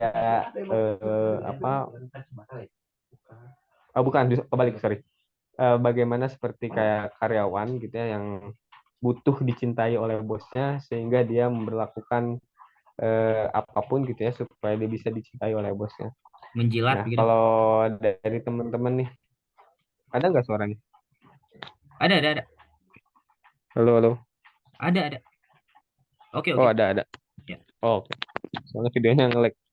Oh, Nah, kalau dari teman-teman gimana sih melihat gitu ya? Ketika mungkin tadi Eris Fromm melihat bahwasannya cinta justru menghancurkan gitu ya. Kayak tadi mungkin satu contohnya kayak karyawan nggak banyak nggak nggak sedikit gitu ya di pemerintahan kayak misalnya karyawan saling sikut-sikutan, ada yang membunuh dan lain sebagainya. Ada juga mungkin pasangan yang rela membunuh pasangannya karena mereka tidak dicintai sebagaimana mereka harapkan. Yang mungkin dalam bahasa sehari-hari kita toksik. Bagaimana sih teman-teman melihat cinta ini dalam kehidupan masyarakat sekarang? Gitu? oke. Ya, siapa? Teman-teman ada yang mau berpendapat gak? Kayaknya kalau ditanya gini mah nggak ada gitu. Chat, tunjuk aja lah siapa gitu. Biar diskusi kita. Menurut teman-teman aja gitu. Nggak ada yang bener salah gitu. Chat mau tunjuk siapa? So? Dari teh ini teh Nisa Adawiyah teh Adau bukan? Takut beda orang. Iya, ada. Oke, boleh teh Adau gimana nih? Ih, apa tadi? Yang lain dulu Bagian deh. Oke, atau yang lain Iya, dulu. sok-sok. Ke Kang Firman atau Kang Firman? Nah, pas pisan. Sudah on cam siap-siap ya? Oke, silakan Kang. Ada yang pernah ngerasain cinta nggak di sini gitu? Waduh, berat, Mau Pastilah. nanya itu dulu tuh. berat. Waduh, berat. Pernah sepertinya. Pernah, Kalau kata pernah tuh, pernah satu orang pernah tuh. Siapa lagi yang pernah? semuanya pernah sih harusnya. Pernah. Nah, Dian tuh katanya pernah. Oke, kalau pernah coba apa ya, deskripsikan rasanya gitu. Soalnya kalau dibilang semua orang pernah, kenyataannya saya merasa belum pernah nih. Coba Oke. barangkali barangkali saya bisa membreakdown gitu. Apakah saya sebenarnya pernah atau belum gitu. Hmm. Ya saya ngerasanya belum nih. Gitu misalnya, oh kalau udah kepikiran sama orang terus-menerus berarti itu cinta. Nah, itu contoh doang tuh. Nah kalau kalian mendefinisikan perasaan cinta itu kayak gimana gitu. Pada saat merasakannya tuh apa yang kalian rasakan gitu. Nah, coba tuh. Nah, Mungkin boleh dari Kang Dian tadi yang udah ngacung nih. Ya, boleh silakan Dian. Lempar bola. Cuma ngacung yang tadi. Jawab aduh. definisi ya. Deskripsikan aja apa yang dirasain gitu. Ya sebenarnya beda ya kalau terkait suka, kagum sama cinta tuh beda Oke, tingkatan. nggak apa-apa. Ya, Boleh di breakdown tuh. Menarik tuh. kalau suka tuh ya mungkin kita lihat seseorang habis ngapain dan sebagainya dia bagus ya mungkin kita suka gitu. Terus kalau kagum pun ya hampir mirip gitu. Tapi kalau cinta tuh kadang mungkin tiba-tiba gitu ya, gak ada angin gak ada hujan kita lihat Tiba-tiba dia ya. ya kita mulai muncul rasa kagum dan sebagainya gitu ya. Gak tahu kenapa, mungkin karena alamiah jadi kita otomatis tertarik lah ya ke dia tuh. Terus Tarik. ketika kita tahu dia lebih dalam pun baik buruknya ya kita tetap gitu gak bisa ilangin rasa itu. Jadi ya mungkin itu sih kalau perlu dideskripsiin sih. Tapi kalau perlu didefinisiin susah sih. Nggak usah, susah. Definisinya susah. Saya cuma pengen nanya yang dirasain apa. Di di Ya. dada tuh gimana rasanya di dada sini? Di dada. Gitu. Oke, Tolak sebenarnya emosinya seperti apa tuh? agak mengganggu emosi ya sebenarnya. Karena kayak tadi gitu, ketika dari Chad bilang cinta yang mengharapkan kembalian tuh ya merusak gitu ya itu. Dan itu emang kerasanya kayak gitu. Ketika kita berharap udah baik ke dia dan dia pun harus baik ke kita, ya kayak ada keterikatan gitu ya. Padahal kan harusnya enggak gitu ya. Emang ya kalau dilihat dari filosofi Tersma ya dia tuh sesuatu yang nggak bisa kita kendaliin gitu ya. Jadinya ya nyesek sih, lebih ke nyesek ketika kita nggak ketemu dia kayak tuh ini kapan bisa ketemu lagi dan sebagainya. Padahal mah kan Asik. ya ya gak harus lah ya, gak harus kayak gitu. jadinya ketika sekarang udah lebih ngerelain lah ya, kalau emang bisa ketemu ya ketemu, kalau enggak ya udah gitu ya, gak harus diharapin lagi, gak harus diharapin gitu. Jadi ya tadi sih lebih setuju juga kalau misalnya cinta tuh harus memberi gitu ya tanpa mengharapkan. Hai, mantap, diam, anjay, diam. Ya, ya. Berarti ada sebuah gejolak emosi tertentu gitu tentang orang ini, itu bisa dibilang cinta gitu, seorang gitu. Oh, iya. Oke, menarik. Buka pikiran terus, pengen ngobrol, rasanya pengen deket. Oh, itu cinta. Oke. Nah, coba, ada lagi nggak? Ya. Baru satu nih pertanyaan. Ada lagi sebenarnya stopnya pertanyaan nih tentang hal ini nih. Aduh. Apa itu rindu? Anjay. Eh. Oke, Kang Punten ini eh, kita sebenarnya udah habis waktu untuk di Oke, sesi siap. 2 gitu Oh, ya. Aduh, maaf. Tapi mungkin Kang Firman ada yang mau disampaikan lagi nggak? Tadi kan baru nanyain pendapat. Mungkin dari pendapat Kang Firman sendiri ada komentar nggak, Kang, dari ngomongin cinta ini gitu? Terakhir gitu. ngomongin cinta ini sebenarnya agak nggak ada habisnya gitu. Saya sudah Ya, mencoba berbagai referensi apa itu tentang ya, orang tuh mendeskripsikan perasaan cinta tuh di berbagai podcast saya udah tonton, cuman saya masih merasa belum Wah, benar-benar relate atau belum benar mengerti gitu. Apalagi ntar ada kata rindu. Rindu itu apa sih? Kita hmm, sering ngucapin kata rindu, tapi sebenarnya kita mungkinnya belum benar-benar mengerti apa itu rindu sebenarnya gitu. Kepikiran orang, ada perasaan deg-degan, apakah itu rindu? Nah, saya belum tahu tuh. Itu sih paling itu aja lah paling lah. oke, oke. Semoga Kang Firman ini ya dapat menemukan gitu ya apa itu cinta begitu dalam perjalanan hidup ini gitu. Oke, maaf sebenarnya saya nggak suka gitu ya untuk eh, apa tuh mematikan diskusi seperti ini, tapi mungkin emang kayak gini gitu ya konsep acaranya. Jadi mungkin ini sebagai evaluasi juga, kita nggak terlalu suka kayak gini, jadi nggak lepas juga diskusinya. Oke, mungkin selanjutnya ini ada sesi berikutnya yaitu pengalaman membaca audiobook gitu ya. Jadi kita nggak baca gitu, tapi kita mendengar gitu atau apapun itu gitu ya. Mungkin ini silakan Andriana. Aduh, kalau tadi gue mau nambahin tentang yang underrated tentang cinta, tapi Aduh, dipotong ya. oh ya nggak apa-apa sih kalau kamu mau ini gitu, boleh sebentar. Hmm. Aku mau nambahin ya, salah satu jenis cinta yang underrated. Ada yang pernah dengar platonic love nggak? Ya, Plato. Ya enggak sih, belum belum pernah. Apa itu? Platonic love. Kan kalau kalian ngomongin itu kayak, aduh ngomongin si doi, mikirin si doi, menurut aku itu namanya romance ya. Itu apa ya? Platonic love itu kayak nggak melibatkan gender sama seks, kayak kalian bestian, best friend. Kan best friend juga sahabat juga kan saling menyayangi satu sama lain. Kalau nggak ketemu sahabat kan kalian juga galau. Sebenarnya 11-12, cuma bedanya nggak melibatkan hasrat seksual dan nggak mikirin bakal nikah gitu. Nah, Hmm. kalian kalau mikir cinta kenapa sih teman sahabatnya nggak ada yang ditimbangkan, cuma mikirin kecengannya aja. Ya. Padahal kan sahabat duluan dan yang lebih penting gitu. Aku nggak ngerti kenapa orang mikir cinta langsung, aduh kepikiran doi. Dan tadi juga langsung pada, aduh kepikiran doi. Kalian emang gak punya sahabat ya yang kalian sayangi, kalian saling cintai. Emang kalian gak pernah sedih gitu kayak, ada Hmm. gak sih yang waktu SMA duduk bareng, terus kuliah udah Ya. deh beda, nggak bisa beda jurusan, beda univ, bahkan emang kalian gak sedih.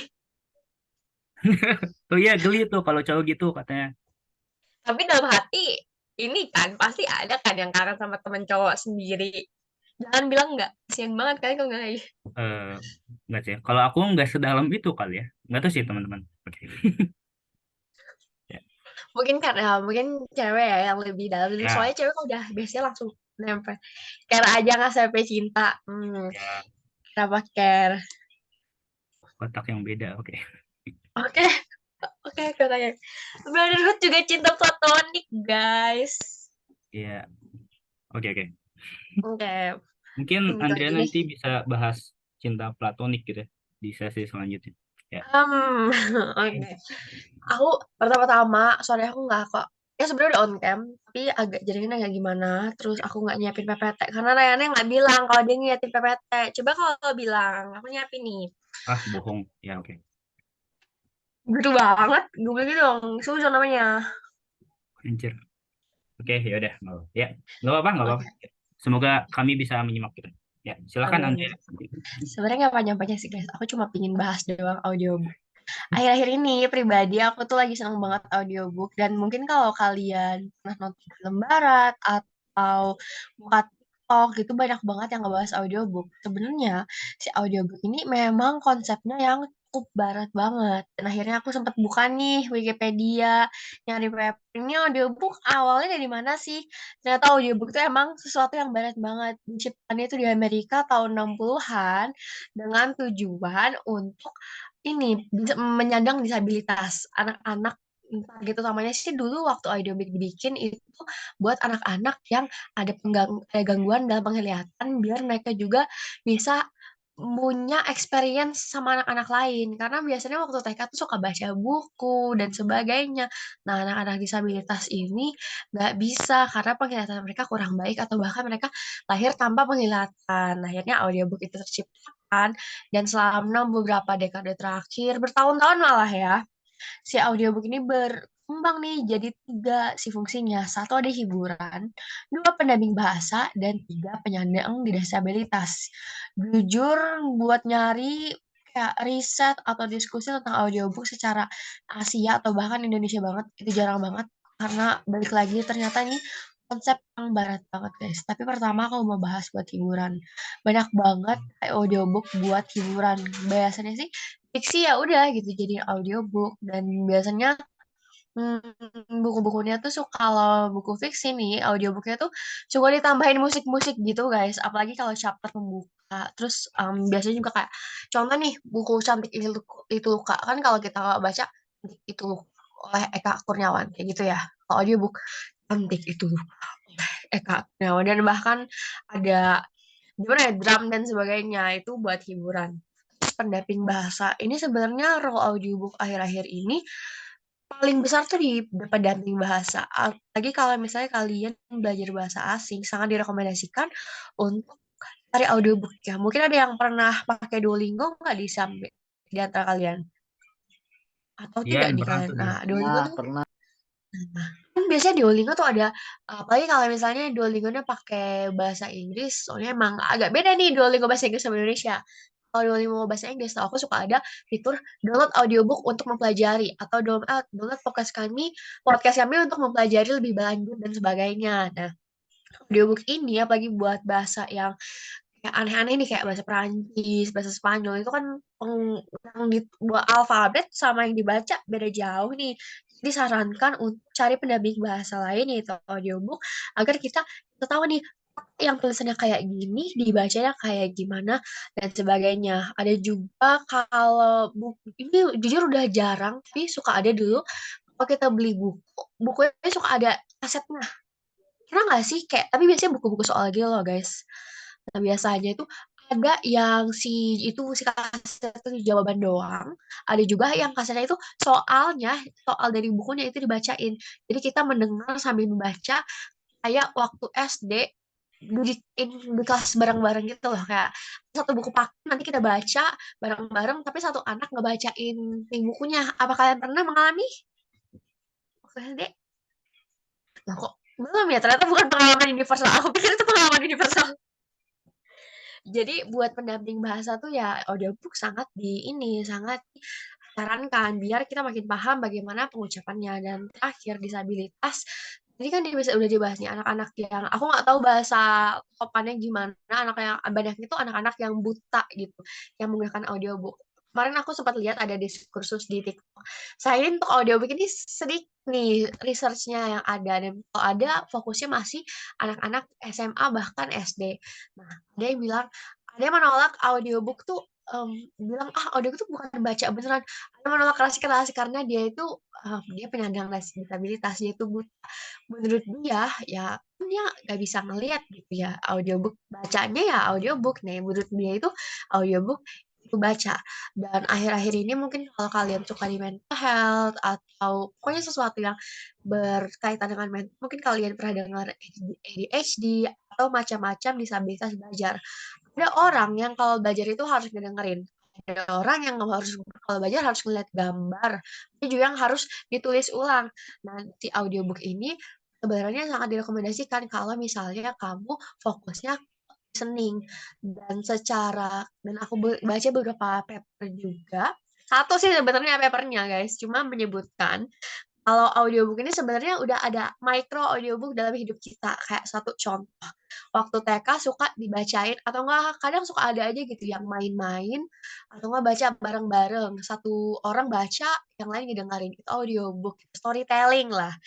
Terus ada juga yang tadi aku sempat sebut kalau misalnya di kelas nanti semua anak buka buku pak, dan gitu satu orang ditunjuk buat ngebacain.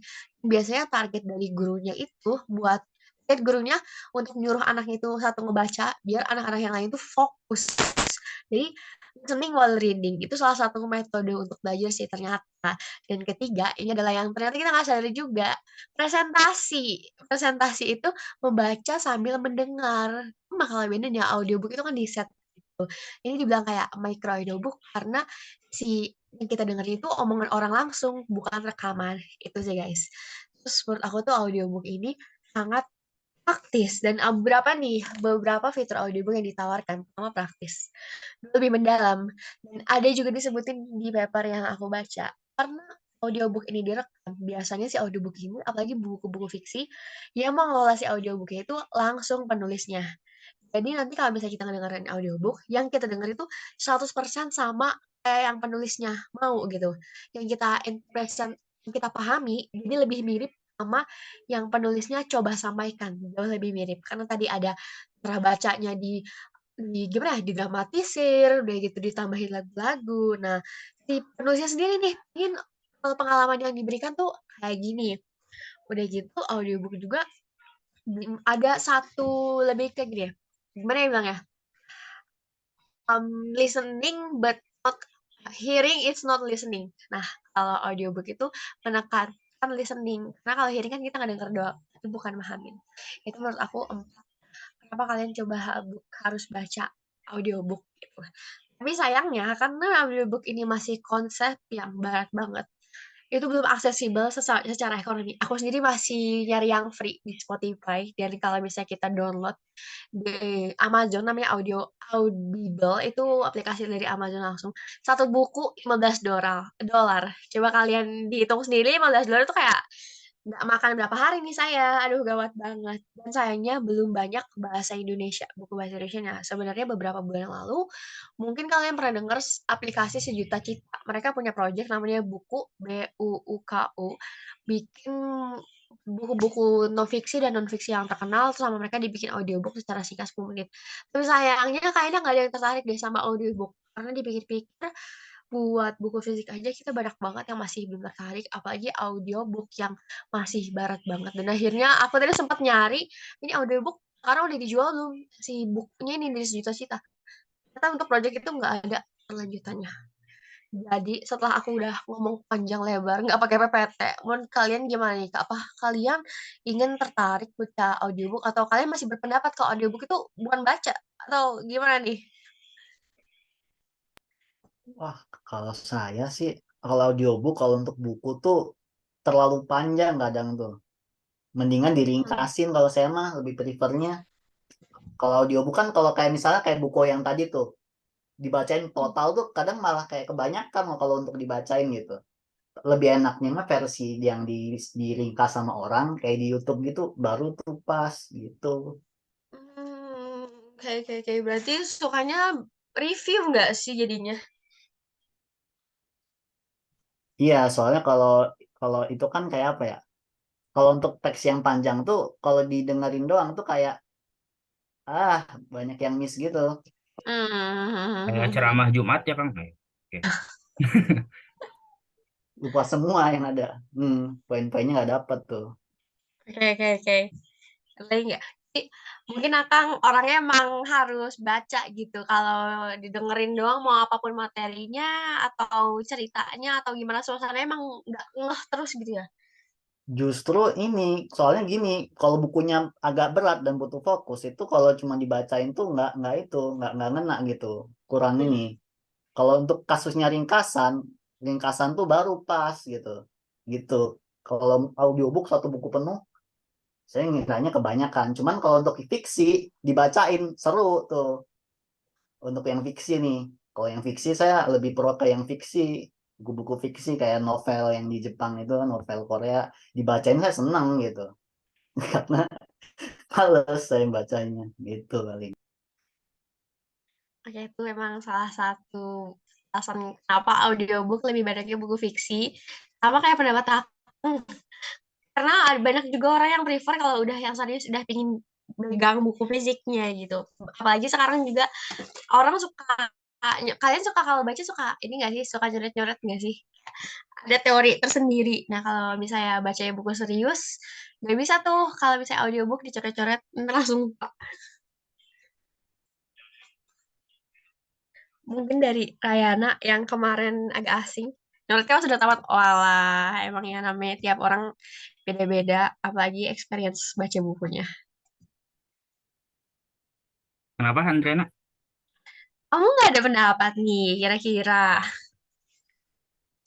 Aku lebih ini sih penasaran sama pendapatnya Hana gitu ya, karena Hana ada di sastra Indonesia gitu ya, pendidikan sastra Indonesia.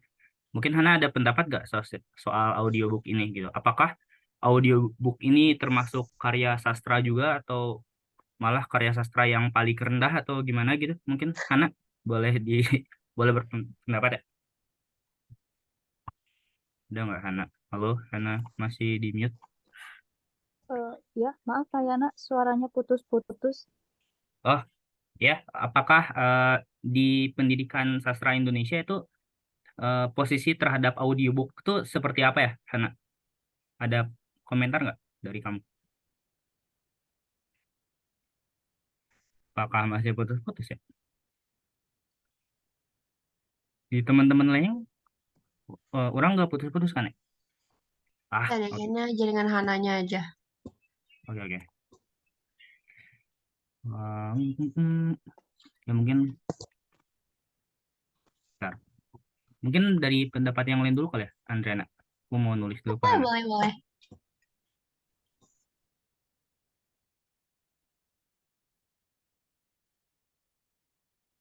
Hmm,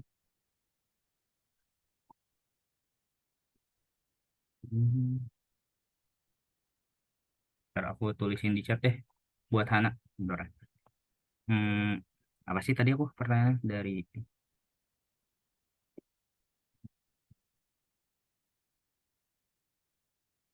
hmm,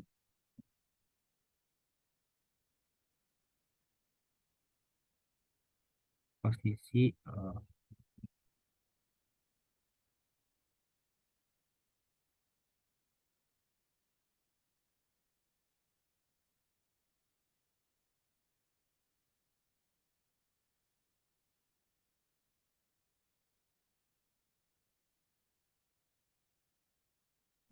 Sambil nunggu deh. Tadi itu apa sih pertanyaan dari Andriananya? Ya, Lebih ke tanggapan ke apanya tuh? boleh sih ketanggapan kalian.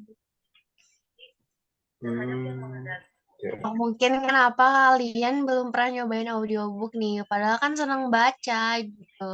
Sedangkan audiobook itu masih variasi, apakah tidak pernah dicoba? Atau belum, kenapa? Kenapa? Kalau aku pribadi dulu pernah sih sekali, tapi malah ketiduran. Itu.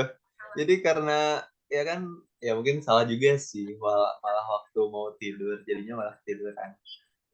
Tapi ya itu sih dari apa ya mungkin sumbernya juga sih tadi kan Spotify gitu ya. Kalau aku dapet channelnya tuh emang ada audiobook cuma Hmm. ringkasan gitu. Jadi emang kan agak beda ya eh, baca buku sekilas ringkasannya aja sama keseluruhannya gitu. Jadi karena sekilas itu mungkin dari aku pribadi prefernya audiobook bisa jadi pilihan ketika kita lagi di jalan gitu ya kita lagi di jalan tapi kita pengen isi waktunya dengan hal yang bermanfaat mungkin ya kalau emang kita suka baca buku berarti ya audiobook ini mungkin bisa kita coba gitu ya sambil headset dan sebagainya gitu sih.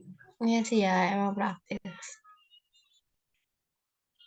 Tapi menurut kalian ada Hana.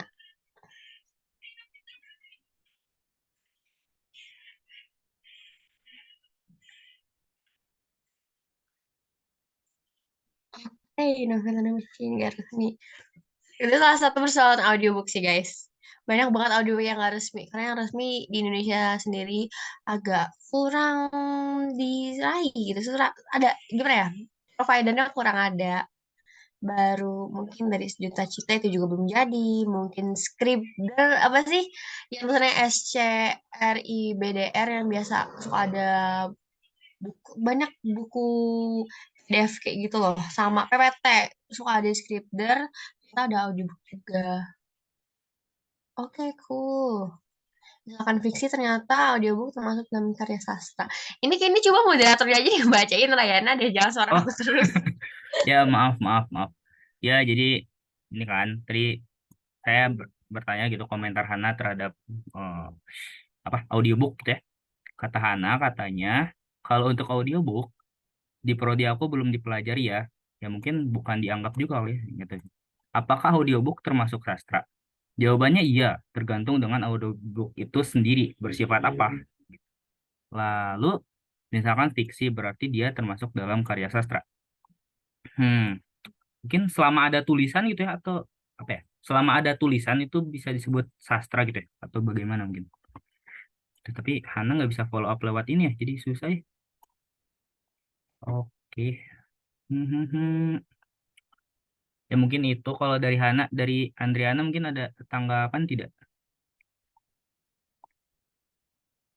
Entah kenapa aku tiba-tiba keinget sama musikalisasi puisi. Menurut Iya, kalian, oh ya media penulisnya mana? menyampaikan karya seperti apa. Nah Tapi iya, yang bacain audiobook tuh bukan penulisnya kan? biasanya dia tuh ini sih bayar orang lagi. Tapi ya Hmm. pasti dalam prosesnya itu ya kan direvisi-revisi gitu sih penulisnya pasti ngedengerin kayak lu nggak suka dan sebagainya. Aku juga sempat ikutin ada sih di aku lupa di platform media mana tapi ada aktor namanya voice actor ternyata yang biasa buat kartun VR. itu biasanya nggak kerja buat ngisi suara di kartun doang, tapi kadang juga Hmm. bikin audiobook. Dan katanya ternyata nggak sembarangan, selain orangnya harus bisa berbagai aksen, dia juga harus ngerti bukunya dulu. Udah gitu harus bisa naik turun, karena kadang ada audiobook yang karakternya banyak, tapi cuma disuarakan oleh satu orang. Jadi kalau misalnya udah cowok dia suara rendah, kalau udah cewek suaranya dicemprengin dan sebagainya. Tapi kan menurut kamu audiobook sama musikalisasi puisi itu kayak mirip gitu nggak sih? Soalnya kan kayak Hmm. sama-sama bentuk ekspresi. Iya ya. Menurut saya Kadang tidak sih. Yang gitu. Ya, Nih. bagaimana, Ya. Adriana? Halo? kan musikalisasi menurut kamu ada kemiripan gak di antara audiobook sama musikalisasi puisi? Apakah dua-duanya bentuk ekspresi atau gimana? Oke, aku ketik. Apakah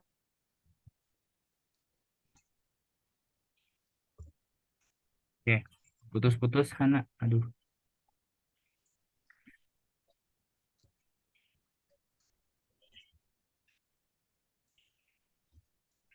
Oke. Terus Iya. putus. Ya, oke. Terus mungkin Hana nanti sedang mengetik. Ya, aku boleh berpendapat tidak, Andriana? Mangga. Oh, menurutku mirip enggak sih ya? Hmm. Menurutku. Karena musikalisasi puisi mungkin perlu apa ya?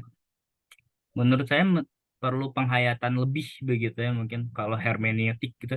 Jadi kayak apa ya? Melibatkan kan pemahaman tuh melibatkan apa ya? Kognitif begitu mungkin ya. Jadi apakah itu diartikan dan lain-lain sehingga apa ya? Ya sehingga kan musik yang di apa ya, musik yang dikeluarkan juga mungkin menurut pemahaman si pemusiknya gitu kali ya. Mungkin Hmm. kalau audiobook hanya paham konteks ceritanya saja gitu, apa ya? Mungkin tidak terlalu melibatkan pemahaman seperti musikalisasi puisi menurut saya. izin menambahkan juga ya Ya, teman-teman. silakan. Suaranya apa terdengar putus-putus tidak? Enggak, jelas. Lancar. Ya, menurut saya juga sependapat ya dengan Rayana, karena dalam musikalisasi puisi tersebut kan kalau musikalisasi puisi itu dia karyanya fokus pada puisi ya, puisi yang ibaratnya dilagukan begitu, lebih apa ya? Dan di puisi juga dia kan memang lebih seperti yang kata Rayana bilang barusan, puisi itu lebih berekspresi gitu ya.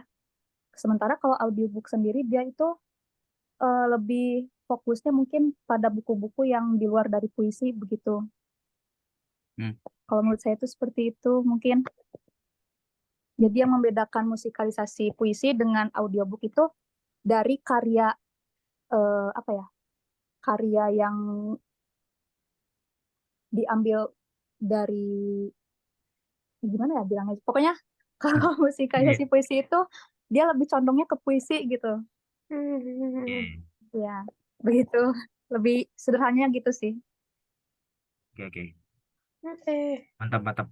Andriana mau nanya, kalau audiobook tuh kalau ada percakapan gitu itu tuh dibacainnya sama dua orang atau hanya satu orang saja gitu, seperti monolog saja. Sejauh ini tergantung sih, tapi mayoritas sama satu orang, jadi kayak monolog. Oke. Iya. Iya, benar. Mungkin agak anehnya di situ ya audiobook. Tapi ada kok yang dia beberapa aktor. Jujur kalau misalnya beberapa aktor makin seru, tapi masih batas. Iya. Izin menambahkan juga ya teman-teman. Ya, silakan. Mungkin untuk yang dari beberapa aktor itu mungkin kalau kalian ingin tahu, kalian bisa dengar podcast di Spotify, yaitu namanya Sandiwara Sastra kalau tidak salah. Jadi di situ lebih fokus pada karya fiksi. Kalau tidak salah dari karya Bang Eka Kurniawan juga sudah ada di podcast itu. Jadi di situ lebih fokus pada karya fiksi gitu. Namanya Sandiwara Sastra, yang dari nama ini tuh Budaya Kita. Kalian bisa lihat di situ. Di situ ada karya fiksi yang melibatkan beberapa aktor mungkin. Begitu. Itu apa? Monolog atau kayak audiobook gitu, Hana? Enggak, ini lebih ke bermain peran, tapi dia itu di podcast gitu, Ray. Oke. Ada narasinya, ada naratornya, ada karakter-karakternya gitu. Jadi bermain peran di medianya itu di podcast gitu. Menarik. Apa tadi namanya? Boleh diketikin nggak? Oh, boleh sebentar ya. Ini aku udah nemu. Ini emang ada logo Kemdikbudnya. Emang ini di bawahnya siapa ya? Oh, Neo.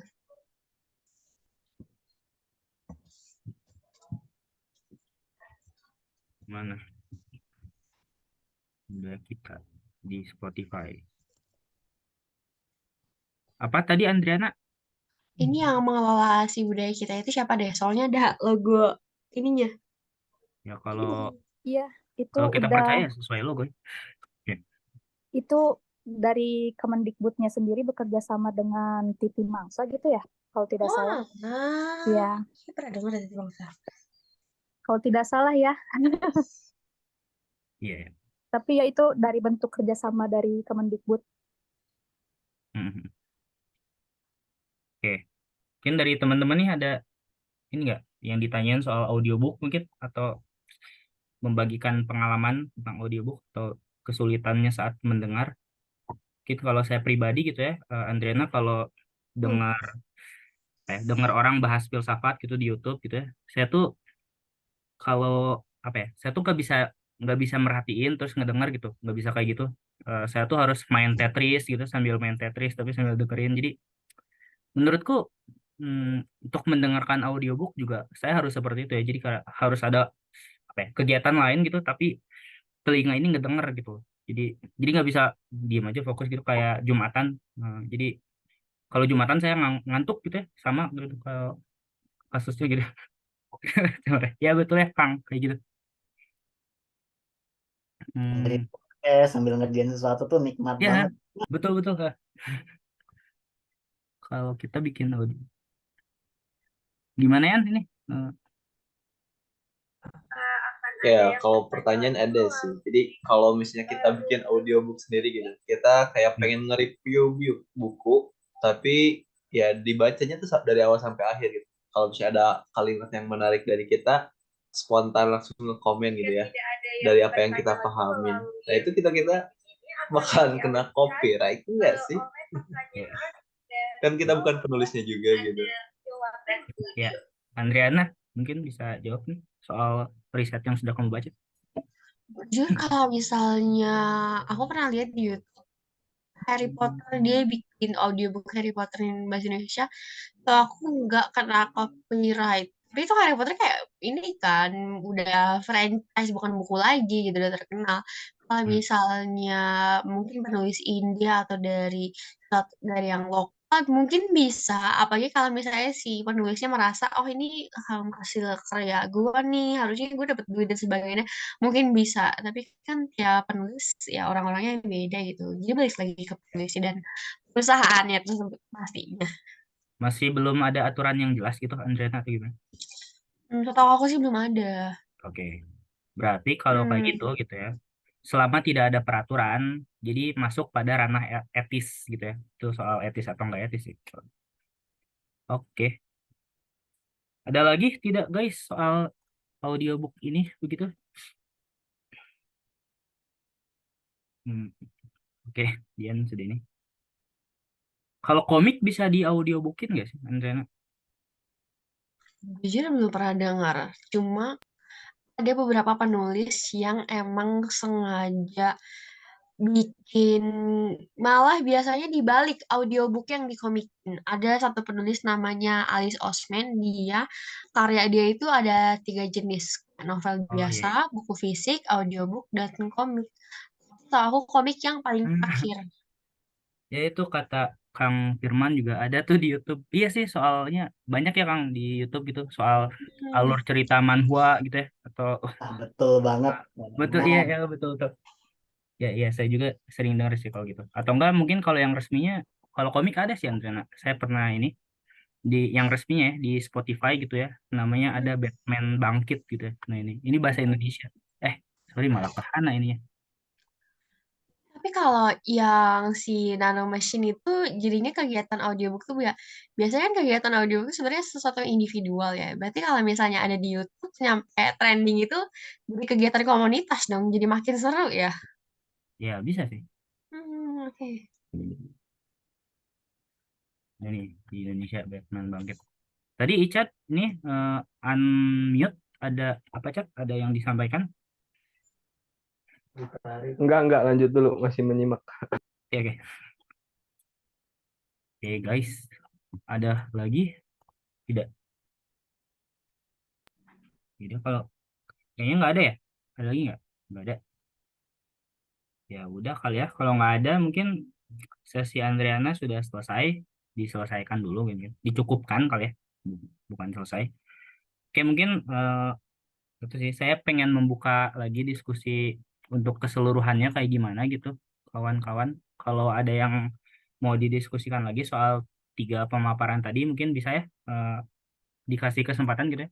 Sekali lagi, mau nggak? Oke, kayaknya nggak deh. Ya udah lah, nggak deh. Boleh lah dikit Oke, silakan. tadi sih terkait yang pertanyaan dari Manehra. Ya. Apakah cinta itu transaksional? Mhm. Terus kalau dari Icat kan kalau misalnya kita agak berharap kembalian ya enggak gitu ya. Tapi kalau misalnya dua pihak itu kan kalau cinta berarti hubungan dua pihak lah ya. Kalau misalnya dua pihak itu sadar kalau cinta itu ya memberi gitu ya tanpa mengharapkan kembalian kan otomatis ada ya saling memberi lah ya jatuhnya. Nah, apakah itu tetap jatuhnya tuh kayak cinta itu transaksional atau gimana? Nah, oke. Boleh, silahkan Kang Firman. Wah, tinggal takut kepanjangan tapi ingetin saya kalau kepanjangan ya. Kalau bagi Oke. saya cinta itu udah pasti transaksional, nggak Hmm. mungkin nggak transaksional gitu. Kalau bagi Ya. saya ya, kita suka sama seorang pasti karena ada apanya dong, nggak mungkin kita tiba-tiba suka. Ah, pokoknya gue suka sama ini. Bullshit darah. Oke. Oke. Kita suka sama orang misalnya karena fisiknya, karena apanya, karena dia pinter lah atau apalah gitu. Ya, Nah, ya. dari konsep cinta dan transaksional ini bercabang lagi ke cinta adalah hasil dari investasi gitu. Nah, semakin kita memberi, semakin tumbuh rasa cinta. Makanya dalam hubungan itu kita tuh mesti saling supaya investasinya seimbang, rasa cintanya seimbang, nggak berat sebelah gitu. Hmm. Pas Oke. PDKT juga ya harus seimbangin juga kita effort kita sama yang dari lawannya ini, Hmm. gebetan kita gitu. Nah, karena makanya sering ada kan, aku sudah berkorban segala macamnya, kok kamu nggak cinta baliknya? Karena itu tadi, Ya, ya. hanya kita yang memberi, dia tidak. Nah itu Ya. tuh, Oke. transaksional kan.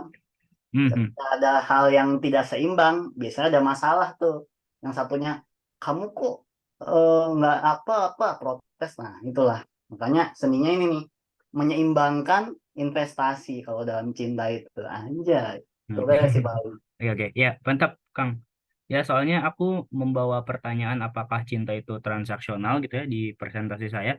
Karena saya terinspirasi dari pemikirannya Jacques Lacan ya. Dia pemikir postmodern.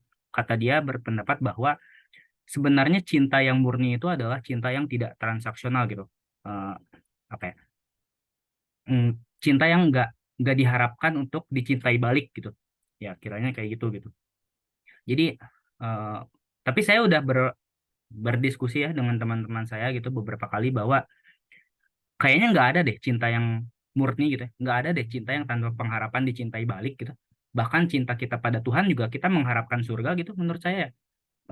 Atau enggak apa ya, apalagi ya, cinta terhadap pengetahuan mungkin kita pengen mendapatkan ilmu pengetahuan tersebut dan lain-lain gitu. Mungkin ya itu kata Jokes Lakong. Jadi ya saya mempertanyakan bahwa cinta murni itu nggak ada gitu.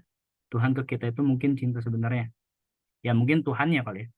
Iya iya iya betul betul. Iya iya bener juga ya Kang. Oke oke. Ya oke. Ini kalau dari pemahamannya Irsat gimana atas cinta ini karena tadi bahas seni mencintai. Kalau kata Eric Fromm kayak gimana Cat? Ada pendapat gak Cat? Oh,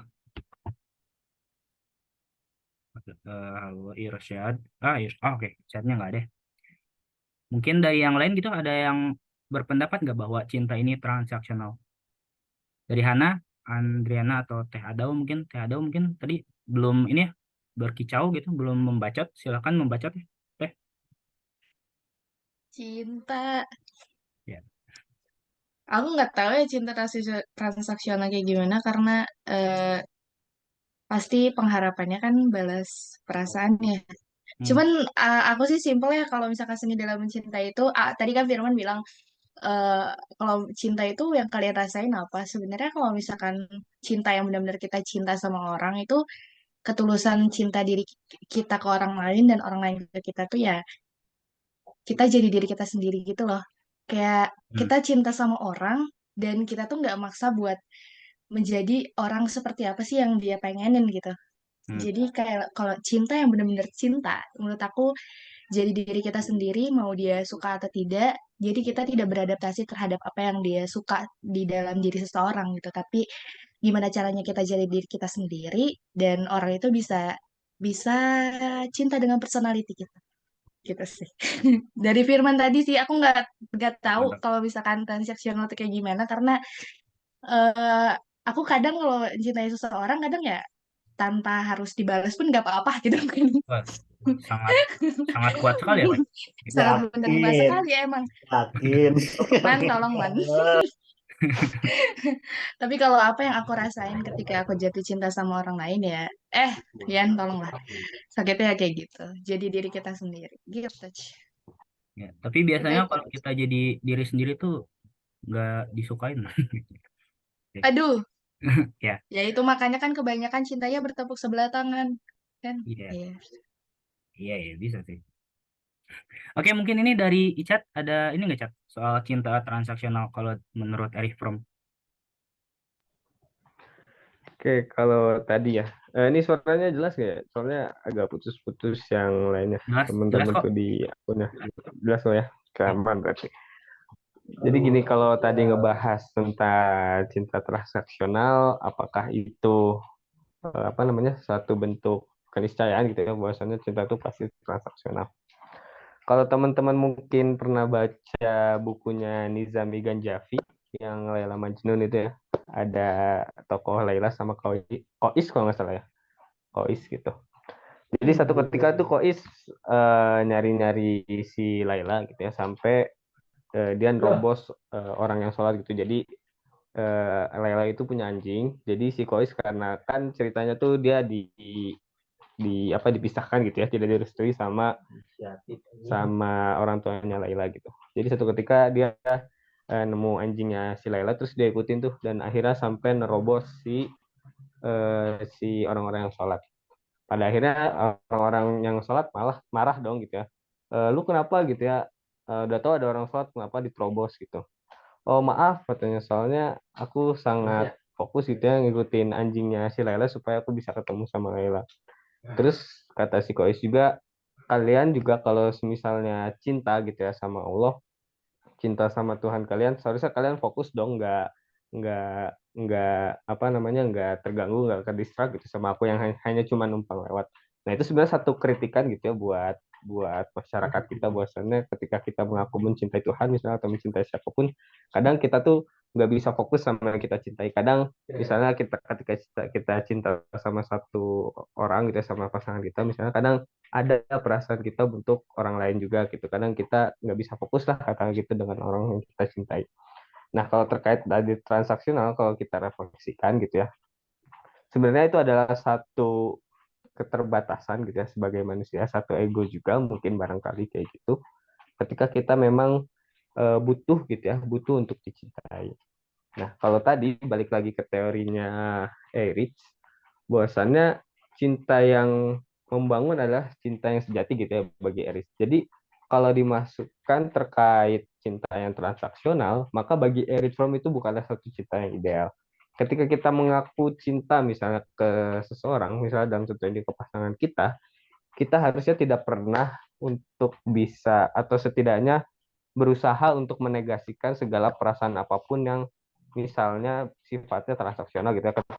Ketika kita misalnya kita udah memberi A terus ternyata dia tidak memberi kita B, harusnya kita bisa untuk tidak merasa sakit hati gitu, karena pengakuan kita terkait cinta itu bagi Erich Fromm adalah satu hal yang sifatnya aktivitas gitu kan, tadi udah disebutin bahwasanya kita terus menerus supaya bagaimana caranya dia yang kita cintai itu terus bisa merasa baik, menjadi lebih baik gitu. Nah, ketika kalau tadi ada hal-hal yang sifatnya transaksional, itu masuknya kalau kata Iris Pom tadi itu adalah satu watak perdagangan gitu ya. Jadi itu bukan cinta tapi adalah satu perdagangan. Boleh kalau itu juga mengutip dari yang pernah disampaikan Sujiwo Tejo. Sujiwo Tejo itu bilang cinta itu nggak ada karena katanya. Jadi ketika aku mencintai kamu bukan karena kamu cantik, bukan karena kamu kaya atau lain sebagainya. Bagi Sujiwo Tejo, kalau misalnya kamu mencintai dia dan bisa menjawab karena apanya, bagi Sujiwo Tejo itu bukan cinta, tapi itu adalah satu kalkulasi atau perhitungan gitu. Jadi sama apa yang diungkapin sama Eric Fromm gitu. Jadi kalau misalnya kita masih mengharapkan satu pengembalian yang sifatnya transaksional, mungkin barangkali itu bukan cinta gitu bagi Eric Fromm, tapi itu adalah satu perdagangan atas hasrat kita gitu. Kayak gitu. Oke, mantap, mantap. Sip, ya sejalan ya kayak kata Jokes Lakong tadi. Oke, mungkin teman-teman ini udah 9.32.